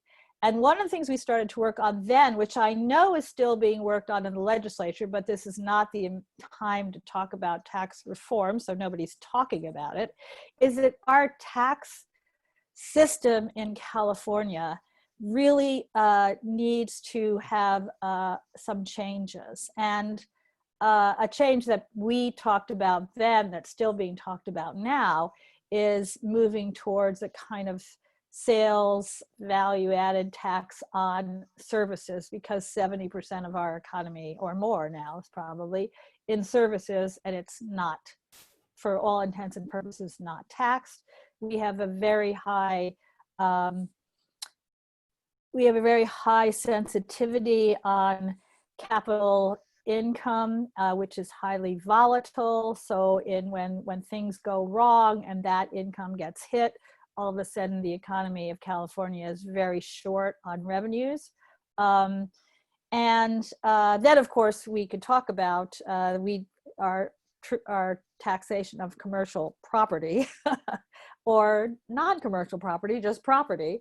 I do think at a certain point we are going to have to take a look at making adjustments in our tax base in California. That's my personal opinion. That is the opinion of the Think Long Committee. It's not it's not right now. There's no, and I'm sure Lenny would agree with this, no one's talking about those issues, because in a recession, the idea of talking about even changing taxes is very controversial. But I think in the context of what we are talking about, I don't think we would want to introduce some particular tax incentive for business on investment in California without looking overall at the taxation of business income in California. But on the other hand, it has, as you mentioned, there is some consideration of this in some other places. But I'll go back to my first point, beware. The evidence suggests that if we compete for business on corporate tax rates alone, it's not a winning strategy. It's not a winning strategy. Thank you. Commissioner Emerson, followed by Commissioner Roth. Thank you very much. Appreciate both of your comments today. The issue I have concerns about are housing costs in California. Okay. And as we have seen, it was not all that great pre-COVID, no. But now that we're seeing it during this epidemic, the essential worker who doesn't have the flexibility of movement to work elsewhere, they have to work where they have their jobs. How do we address that issue for the essential worker and housing costs, and what suggestions do you have? Well, I'm going to start, this is not an area where I've spent a lot of time. I want to start with an observation and then see how Lenny would respond to this. I was involved recently in a conversation about affordable housing with some of the leading advocates of affordable housing in California. Big firms that specialize in this. They know the landscape. They also know the creation of these new opportunity zones, and therefore there's a fair amount of money around, private money, to invest in very disadvantaged areas. And given the way that incentive is put together, the most likely kind of investment is in, I would say, real estate. Okay, so now the danger is that that money is used for gentrification, driving low-income people out, rather than for the building of affordable housing. In this conversation, one of the private equity, one of the people creating an opportunity fund, he's actually very interested in allocating those dollars to affordable housing in opportunity zones. He said, and the affordable housing advocates said, this is not a problem of money in the state of California. It's a problem of regulation and opposition. Local opposition and the difficulty of getting through all of the administrative hurdles that you have to get through in Sacramento to get something done. So this was amazing to me to actually sort of, okay, no one on that call, and these are people who've been involved in this space and have significant experience, was saying this is a problem of money. They were not saying that. So what can we do? I don't know, but I guess the good news is it's not a problem of money. So I think that, how do we do it, therefore? And I don't know, Lenny, again, I would ask you in terms of, because I know the governor, he did put into his budget last year some new resources for affordable housing. This is an area that he is committed to. Sure. What are the barriers? Well, the cost of housing is driven by demand greater than supply. We can address that in a few ways. One is to price restrict it. That's generally not effective in the longer term, may be necessary in some nearer term circumstances to ensure that people aren't, and especially in a crisis situation, priced out of their rental properties. But more generally, the issue is, if you don't want to do this by lowering the demand by job creation in California, we've got to increase supply. Right, right. And we can't public subsidize our way out of that. Certainly public resource is an important component of it, and the governor's budgets have been part of that. We will need more support from the federal government to reinvest in public housing, public support for housing again. But fundamentally, it takes too long and it costs too much to build in the state of California. That's really the issue. Okay. And that is largely a function of the local, usually, but not always, opposition to, I'd love to have more housing. I really think housing costs are too high. Just don't put it in my neighborhood. And so the local opposition to housing is pronounced. There is a small, by any other standards, affordable housing development that is trying to be built about a mile from where I live in my neighborhood that we desperately need. And you can't imagine the amount of opposition that is sprouted up all under different names and things like resist density. And it's going to take 10 years before a 50-unit housing development gets built. And 10 years is an enormous cost. To this case, it's a nonprofit real estate developer, so they're just going to wait it out and will eventually build it.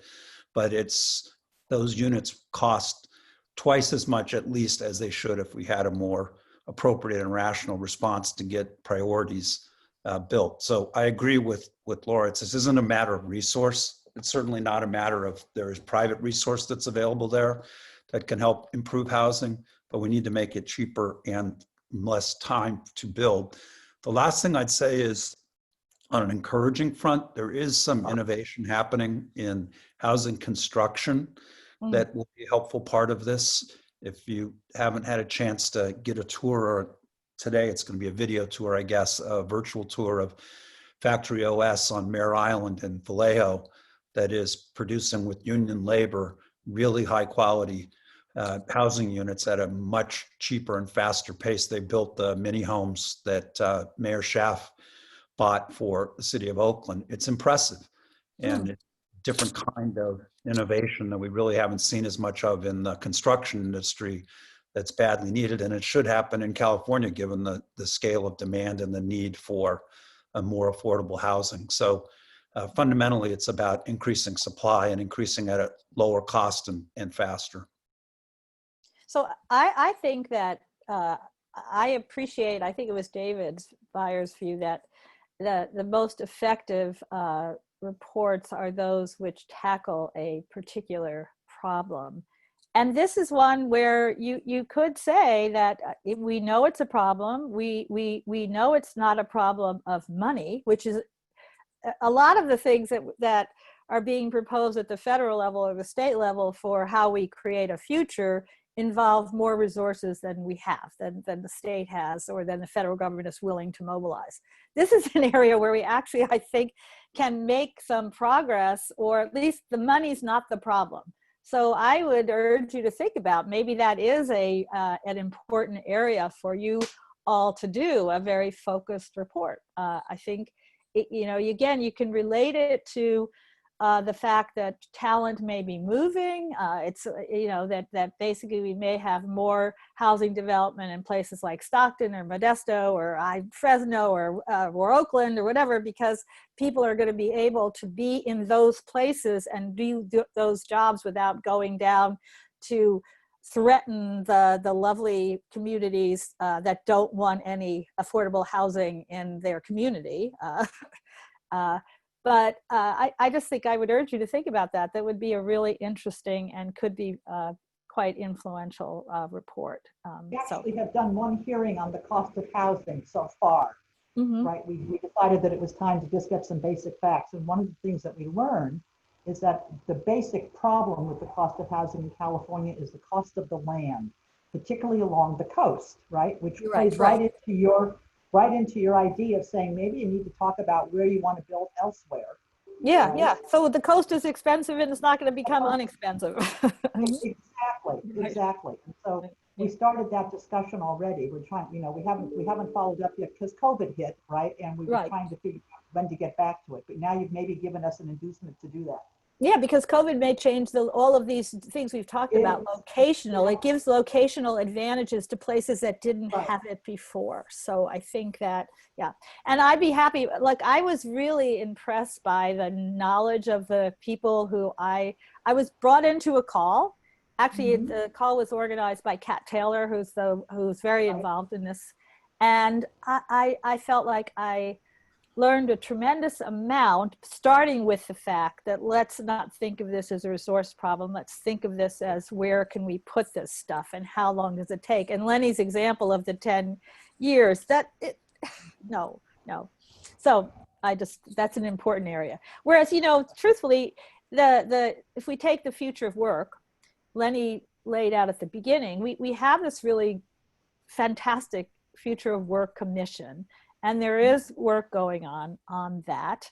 The state of California has worked with Rework, which is this national organization. It's funded by the Markle Foundation and also LinkedIn. LinkedIn is involved in it, but in its foundational world.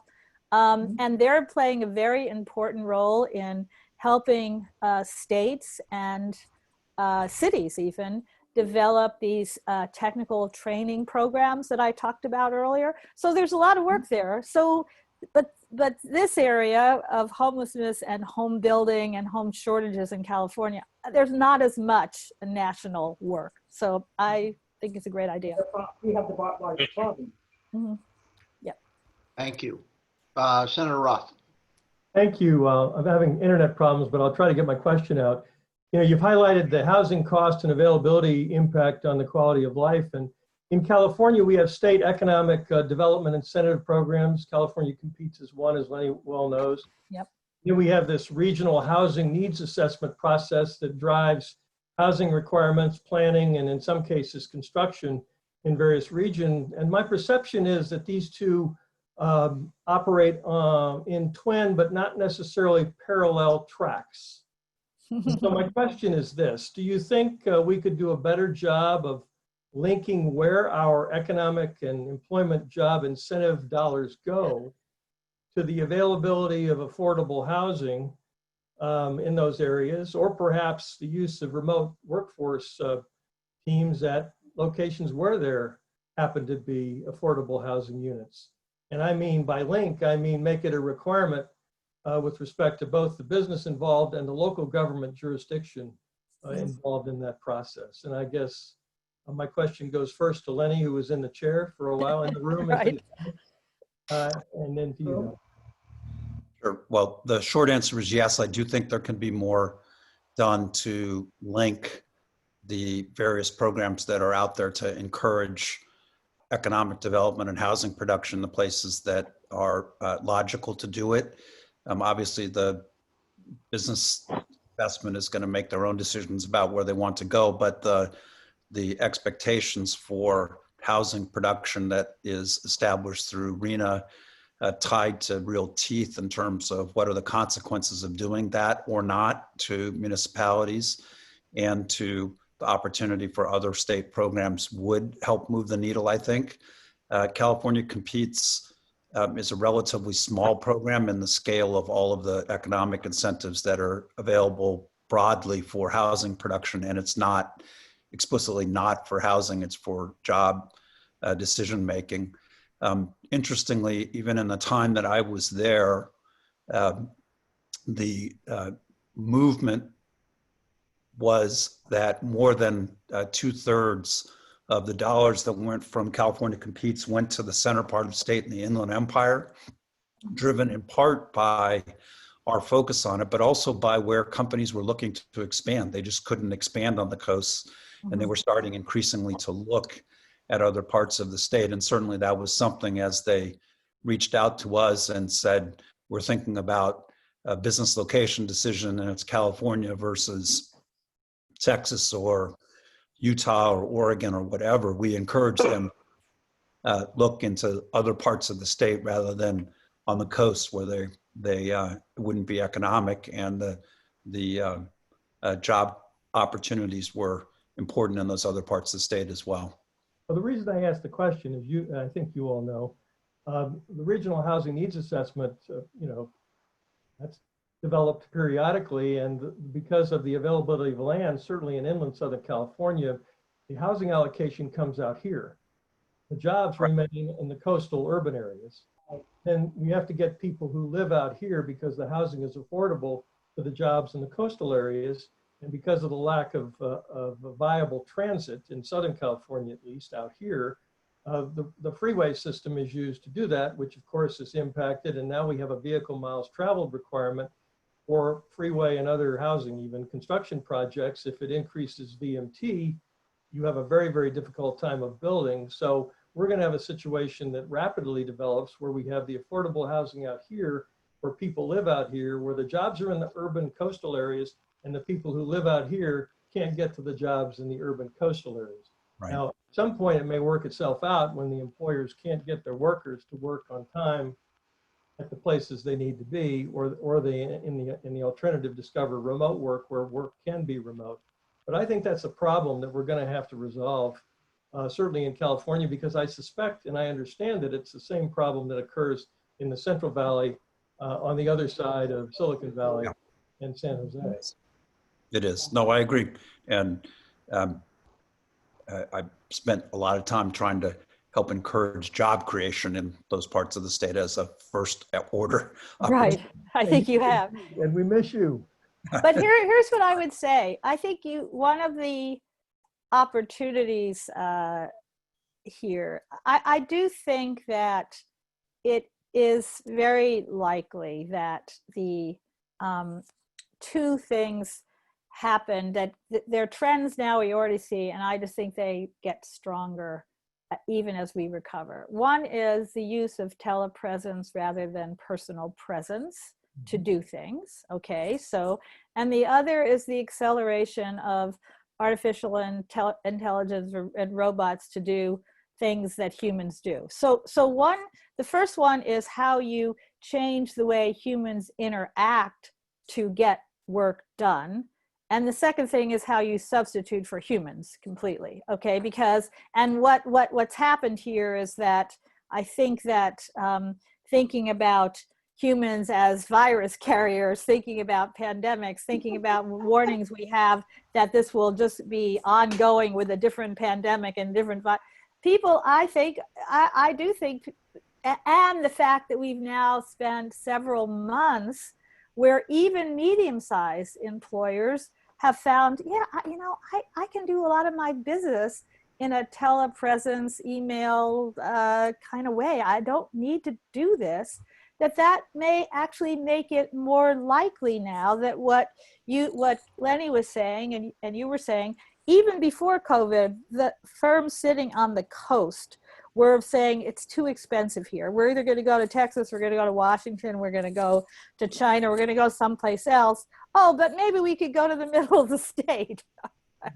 So basically that was already there. And I'm saying that the pandemic may intensify, accelerate that. And we should take advantage of it to try to work with these companies, say, yeah, listen, we understand you're going to be able to be more dispersed. And there are these wonderful places to be in the state of California. And there's policy we can use to encourage them to be in those places. So I think this is you take it as an opportunity. Completely agree. And just to be clear, when we were talking about this, I think it's important that you're not talking about moving the headquarters. No. You're talking Nope. about second or third operations. Right. They're not, they're going to stay here in the tax environment for the headquarters that they're in. Yep. Mm-hmm. Mm-hmm. Yep. Well, I see Vice Chair Varner. Thank you, Senator Roth. Vice Chair Varner. Yes, thank you both. I also want to thank you for your acknowledgement of the efforts of Riverside, my hometown. I respectfully, Dr. Tyson, I hope you're somewhat wrong about the telework and the lack of human connection, because I think that's still critically important in our world. And to reiterate what Senator Roth was saying, that I think that there's some, and to reiterate what you said about the the realization that work can be in these remote areas, like I guess Riverside considered remote, and there is an opportunity right now. I know that when we did our study on the future of work and artificial intelligence, one of the biggest issues we saw was the speed that was needed, that this was not an issue that we could wait on. And I think COVID has accelerated what we need. And so my question, I know that we talked about in the past, and sort of an overview of what we talked about today is that we got to identify the jobs that are needed, who needs those jobs, the regions where they can be conducted, the education needed for that, and then how we fund that education. And I've said before, which may be an outlier, that maybe there's a blend of this UBI concept and we've had these PPP loans, that maybe there's a forgivable loan aspect where you get someone who's out of work, that they get paid a living wage while they're going to school, education, and if they go to work, all that's it's an education loan, and then it's forgivable in some respects, and maybe the private sector can be involved in that. My question though is, and maybe this is a rhetorical question, is that knowing the speed of which this needs to happen, what do we need to do, or what recommendations can we make to implement this with speed, or to that the state government can implement this with speed?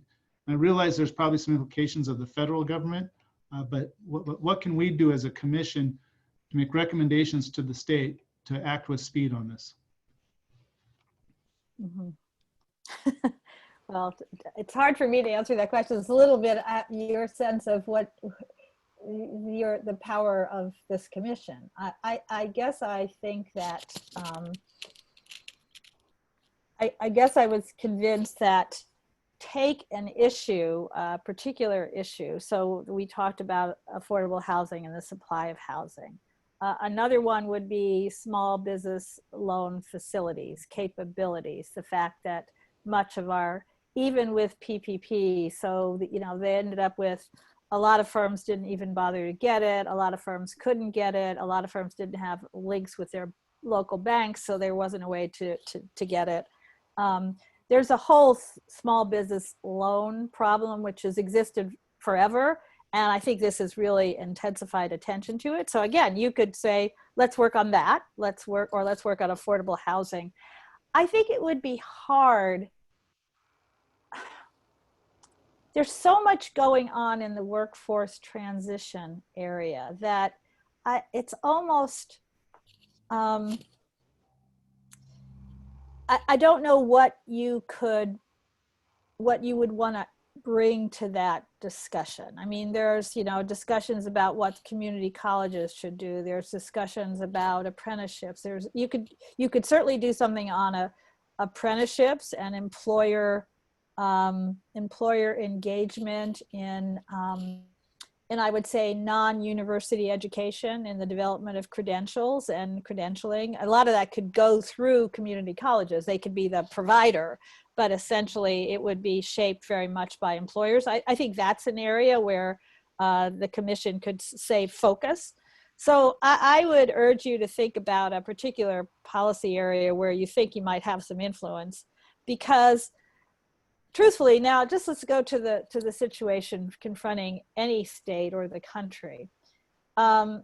Most economists now do not think that the economy recovers to output or employment levels of, say, February 2019 until the end of 2021. So it's not the end of this year, it's another year. And those are considered to be optimistic scenarios. And even at the end of 2021, the view is the unemployment rate will still be sort of, some people say 10%, some people say 6%. The unemployment rate will be high. The employment is not going to come back as fast to the same extent as output, and output isn't going to come back that quickly either. And then if you have these, if the states get caught as they already are in having to lay people off, you make that actually worse. Because maybe the most effective thing a state can do to promote employment is to hire people to work for the state. But if you don't have any resources to hire people to work for the state, you can't do that. So this process is going to be very painful and very slow. And I think, therefore, a key thing is to think about, as this process unfolds, what can you do to influence a particular part of it? Okay, so if you want to influence technical training credentials in places in the middle of the state, that's something you might be able to do. If you want to do affordable housing, and what are the supply constraints, and what could we do about that? So I would think about it that way a little bit, that because the wheels of government, the government itself is going to be short of resources and having to deal with the crises that are ongoing. Let me add one thing which hasn't been raised enough here. Whatever you do, whatever we do, I think this has become an economic crisis, a health crisis, and a social crisis. The racial and ethnic, and I will add immigrant, divides here are huge. And when we're structuring any policy, I think we have to have that as part of the restructuring. Systemic racism has to be. Yeah, it's built in the structure. So if we're going to develop new things, better things, we got to deal with that right in the structure we create. That's what I would say. Yep. So I concur with Laura's pessimism about the pace of a recovery. It's interdependent with the pace of our tackling COVID, and now that we just passed 4 million cases in the United States and doesn't appear to be slowing, and I hope we get a vaccine and high quality treatment quickly, but we're not going to have a high quality job recovery without that. But even holding that aside, it's going to take a while for this job growth to come back. I guess what I would encourage is a real attention on regionally oriented, so place-based quality job recovery. And there are some things that the state can do on that front, and encouraging every region to think about, because radically different industrial structures in different parts of the state, about how do we come out of this recovery, out of this crisis in a way that we are creating quality jobs as a result of it. And let me just use Riverside as an example. What you would not want to have happen, I don't think, is that is what happened in the last downturn, is that all those people who were commuting from Riverside to LA lost their homes, and that the jobs that were created afterwards were people who were buying those homes from real estate speculators or just lower quality jobs in warehousing that may end up getting automated. So thinking about what is the next job look like in Riverside is a great question and a very different answer than you'd get in asking that question in Fresno. And I do think there's some really interesting opportunities for the inland Southern California to be the hub of the next generation of the future of logistics. And what does that look like, and how do you ensure that those jobs are created and retained in that part of the state and not just become a bedroom community for Los Angeles? Yes, Commissioner Arner. So we've talked a lot about the coast. We've talked a lot about the Inland Empire and all of that, which I appreciate. We haven't talked at all about Northern California. Besides growing marijuana, okay, because they are the largest producer, I think, still, except Santa Barbara's probably caught up by this time, right? But having said that, what about Northern California? What are we doing? The Central Valley goes all the way up. It doesn't just stop at Sacramento.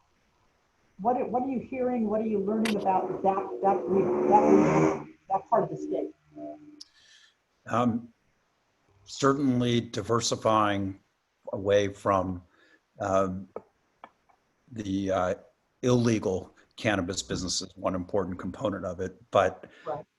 There was some interesting talk around the opportunity for utilizing the necessity of thinking about the forests in a different way as a job creation opportunity. So rather than being taking the timber and having it being ported someplace else to be the value added, is there are opportunities, as we're helping with forest health, to create different kinds of wood products industries and use that for generation of jobs there.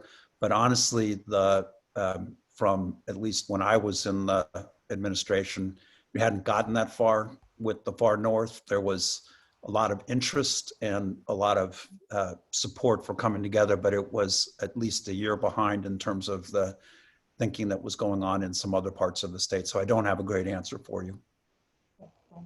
Thank you. I think I'm just going to add here, I think, well, a couple of things. One is, I think a number of climate-related actions, climate mitigation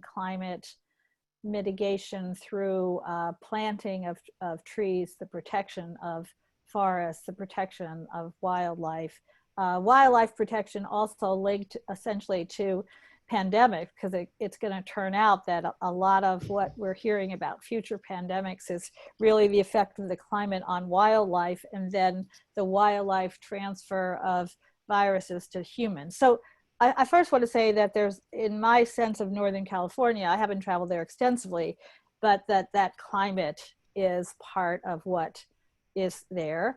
Another thing that might be the case, California does have a very healthy and now endangered tourism industry. I heard some really interesting stories of places in the Midwest now where there's declining community and they've built a kind of resort, which actually turns out to be attracting people from the region. Okay, so basically you create a place for vacation, for tourism. So that's another one that I would think about, climate, tourism.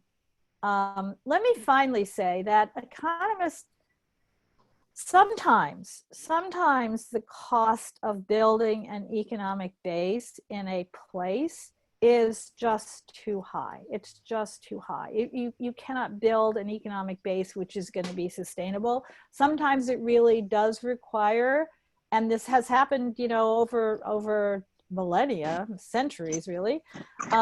What happens is that declining areas decline because their population declines. you can't bring the jobs to them. They gradually decline and the jobs are someplace else. Now, I think what we're talking about here is the fact that because of artificial intelligence, because of the digitization of everything, because of telepresence, it's possible that jobs that we never thought could be dispersed around the state can be dispersed around the state in a more effective way now. And so Northern California should be possibly there competing for those jobs as well. But independent of that, I think there are some locational possibilities. I mentioned a couple. And then just the harsh reality that oftentimes the way a declining region declines is that gradually the population declines. Young people move to other places, and there are just not a development of a vibrant economic development center. I think we have to take that as possibly correct in some places. And the cost of trying to do it will be wasted because it will be impossible to create a vibrant economic node in that place. We have to be careful of that. Thank you. Let me turn to the commissioners. We have enjoyed the company of our guests, now going a little bit past 2 hours. And I think looking at my list, every commissioner has had an opportunity to ask a question or make a comment. I'm thinking that we are probably at the point where we have exhausted ourselves. Maybe a little bit. And I certainly don't want to be a bad host and exhaust our guests. So unless there is something profound that another commissioner wants to contribute, I think this might be a good place to say thank you for sharing your experience and your wisdom and your insight with us. You're of course welcome to stay. The next part of our meeting is we open it up to public comment. I don't know how many people we have to do that, but I do. But I have, one of the things I was struck by many years ago, I sat on the Coastal Commission with Peter Douglas. And Peter Douglas had, would always say the coast is never saved. You always have to continue saving it. And one of the things that I'm struck by as we have this discussion about the economy, about economics, about jobs, about people who are disproportionately affected by downturns, is we will continue, I think, to have these conversations because there are clearly a variety of approaches. Some people might subscribe to free market approach where the strong survive and the weak can just go die and starve. We are fortunate in that neither one of you feel that way. I was grateful that you both accepted the invitation because it gave me an opportunity to go to YouTube and to listen to some of your presentations over time, going back to 2014. And Dr. Tyson has consistently pointed out that without a vibrant and healthy and prosperous middle class, we have tremendous economic pain for people who just are powerless and don't have the ability to make a choice. And Mr. Mendonca, you have been a champion in making sure that we understand that people bring tremendous wisdom with them. And we need to learn from folks who actually do the work and have their boots on the ground. And I think as a society, we have suffered a great deal when we made this shift away from vocational education and decided that everybody had to go to college, whether they wanted to or not. But you've been very wise and astute, both of you, in recognizing that people are inherently valuable and important and make significant contributions in their own way to a healthy society. So I just want to thank you again for giving of yourselves to our commission hearing, as well as recognizing your lifelong commitment to improving the lives of others. Thank you very much. Well, thank you. I want to say I'm very glad we have the commission. I think one of the things that Lenny and I have thought about a lot is you really have to have independent, non-political people who are committed to thinking about, again, partnerships, public-private partnership, different regions. And I think we need these kinds of commissions, these voices, to actually provide messages and policy advice to the people who are in policy development, or they're in politics and they've got to carry this stuff out. But I thank you for your existence. I think it's very, and I urge you to continue to write reports and to, I think, influence the course of public policy. Thanks. Thank you very much. And with that, Mr. Executive Director. All right. Thank you, Mr. Chairman. We'll now move to the public comment portion of the meeting. I'll remind members of the public, if you wish to make public comment, you may either raise your hand in Zoom or you may email us at littlehoover@lhc.ca.gov, and we'll check that email in real time. Your public comments are limited to 3 minutes per the Commission standard practice, so please limit your comments to 3 minutes. And I'll ask Ashley if we have anyone with a hand raised in Zoom. Ashley, if you can take over and identify the first person up for public comment. Great. We will start with our first person available for public comment. Deval, I'm turning on your ability to talk. Yeah, can you hear me? We can. Yes. All right, awesome. First of all, thank you very much for the wonderful session. And I have a personal connection with Dean Laura. I mean, for me, she was the dean. I did my MBA from Haas in 2001 when she was dean. So that's wonderful to hear her also, in addition to Lenny and others.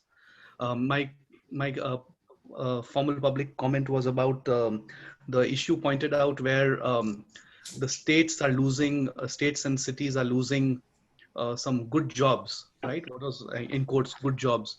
And unfortunately, due to politics or whatever other reasons, the partnership between federal and state is not allowing to salvage those jobs that were lost because of COVID. Pre-COVID is a different matter, but at least if there was some better coordination and partnership, that's a win-win for everyone, I guess, because even the federal government is happy if the economy is better, even from November perspective. So I'm wondering why that's not a easy low-hanging fruit to tackle in a cooperative manner between the federal and the states, be it a democratic state or a Republican state, because I'm sure Republican states also have government employees and city employees who are losing their jobs because of COVID. So hoping some better solution there short term also. Thank you. Thank you, sir. Thank you very much. Ashley, if you can identify the next person for public comment.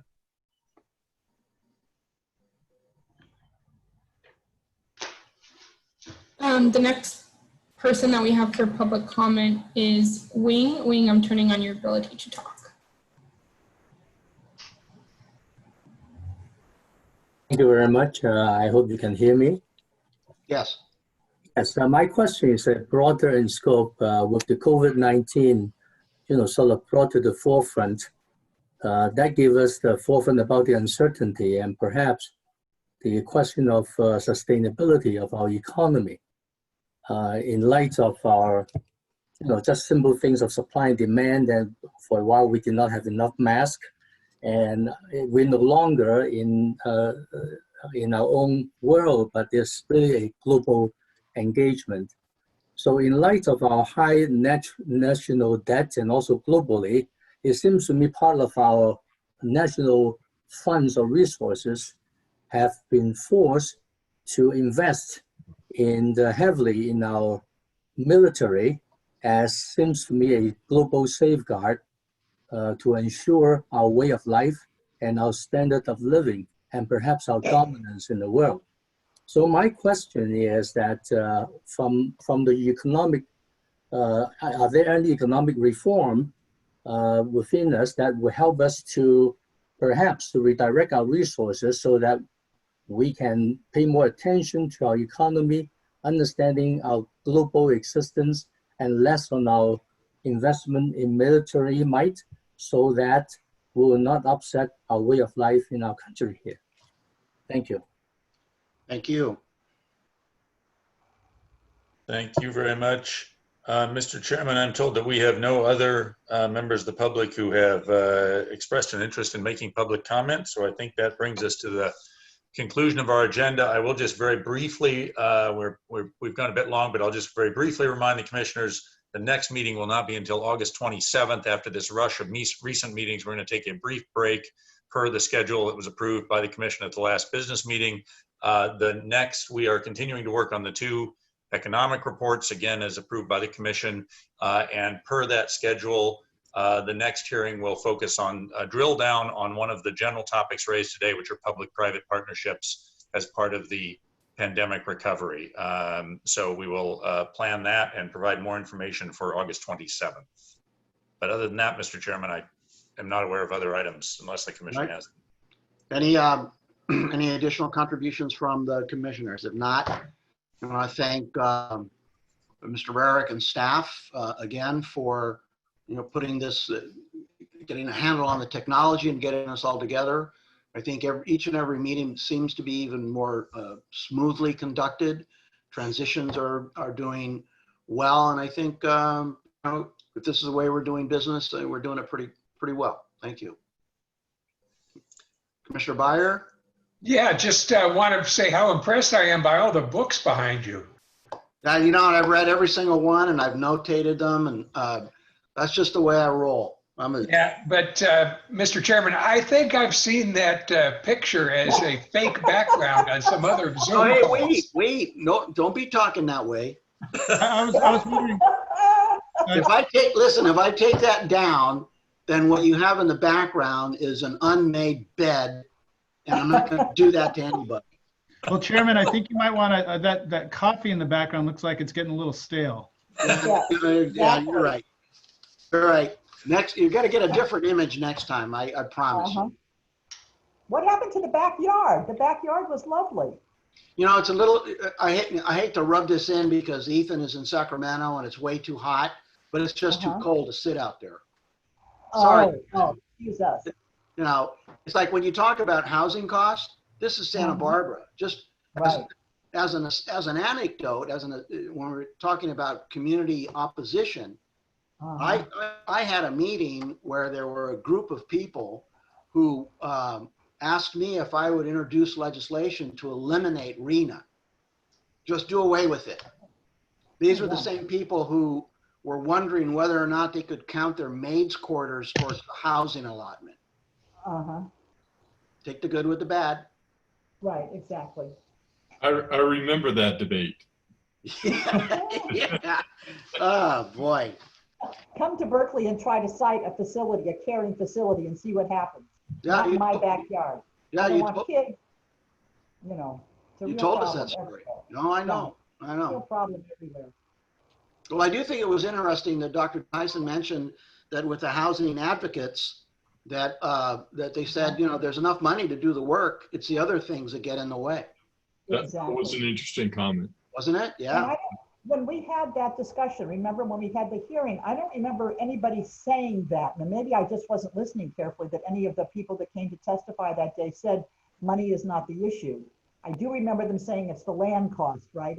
Because some people think that it's the construction cost, and they said, no, it's the land cost. And the regulations, not in my backyard. Yes. Right. But that was the first time I heard that there's enough money is not the issue. Yeah.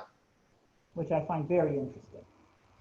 Anyway, again, thank all of you for your participation. I thought it was, it was very enlightening. It was gratifying to see all the commissioners were able to raise questions and to get some responses from what I think were 2 extraordinarily qualified witnesses. I mean, this is, they could charge money for what they did. They do. Yeah, I know. We got it for free. So This is as good as it gets, everybody. This was really good. Yeah. Yeah, Bill. Can you point out Ethan's book in your bookshelf there? No, actually, I'm using it to hold up the camera. Okay. I think he's using it to heat his house by putting it in the fireplace. That's what most people use it for. I am going to get to it, I promise. I promise. Right now, I'm reading the anti-racist book. It's a good read. I have not read all of his work, but his one on Pat Brown is very good. Yeah, Thank you. That's what I'm trying to get to. All right. Thanks, everybody. This was very good. Good to see everybody. Yeah. Thank you. Thank you all. Goodbye. Bye. Thank you. Bye.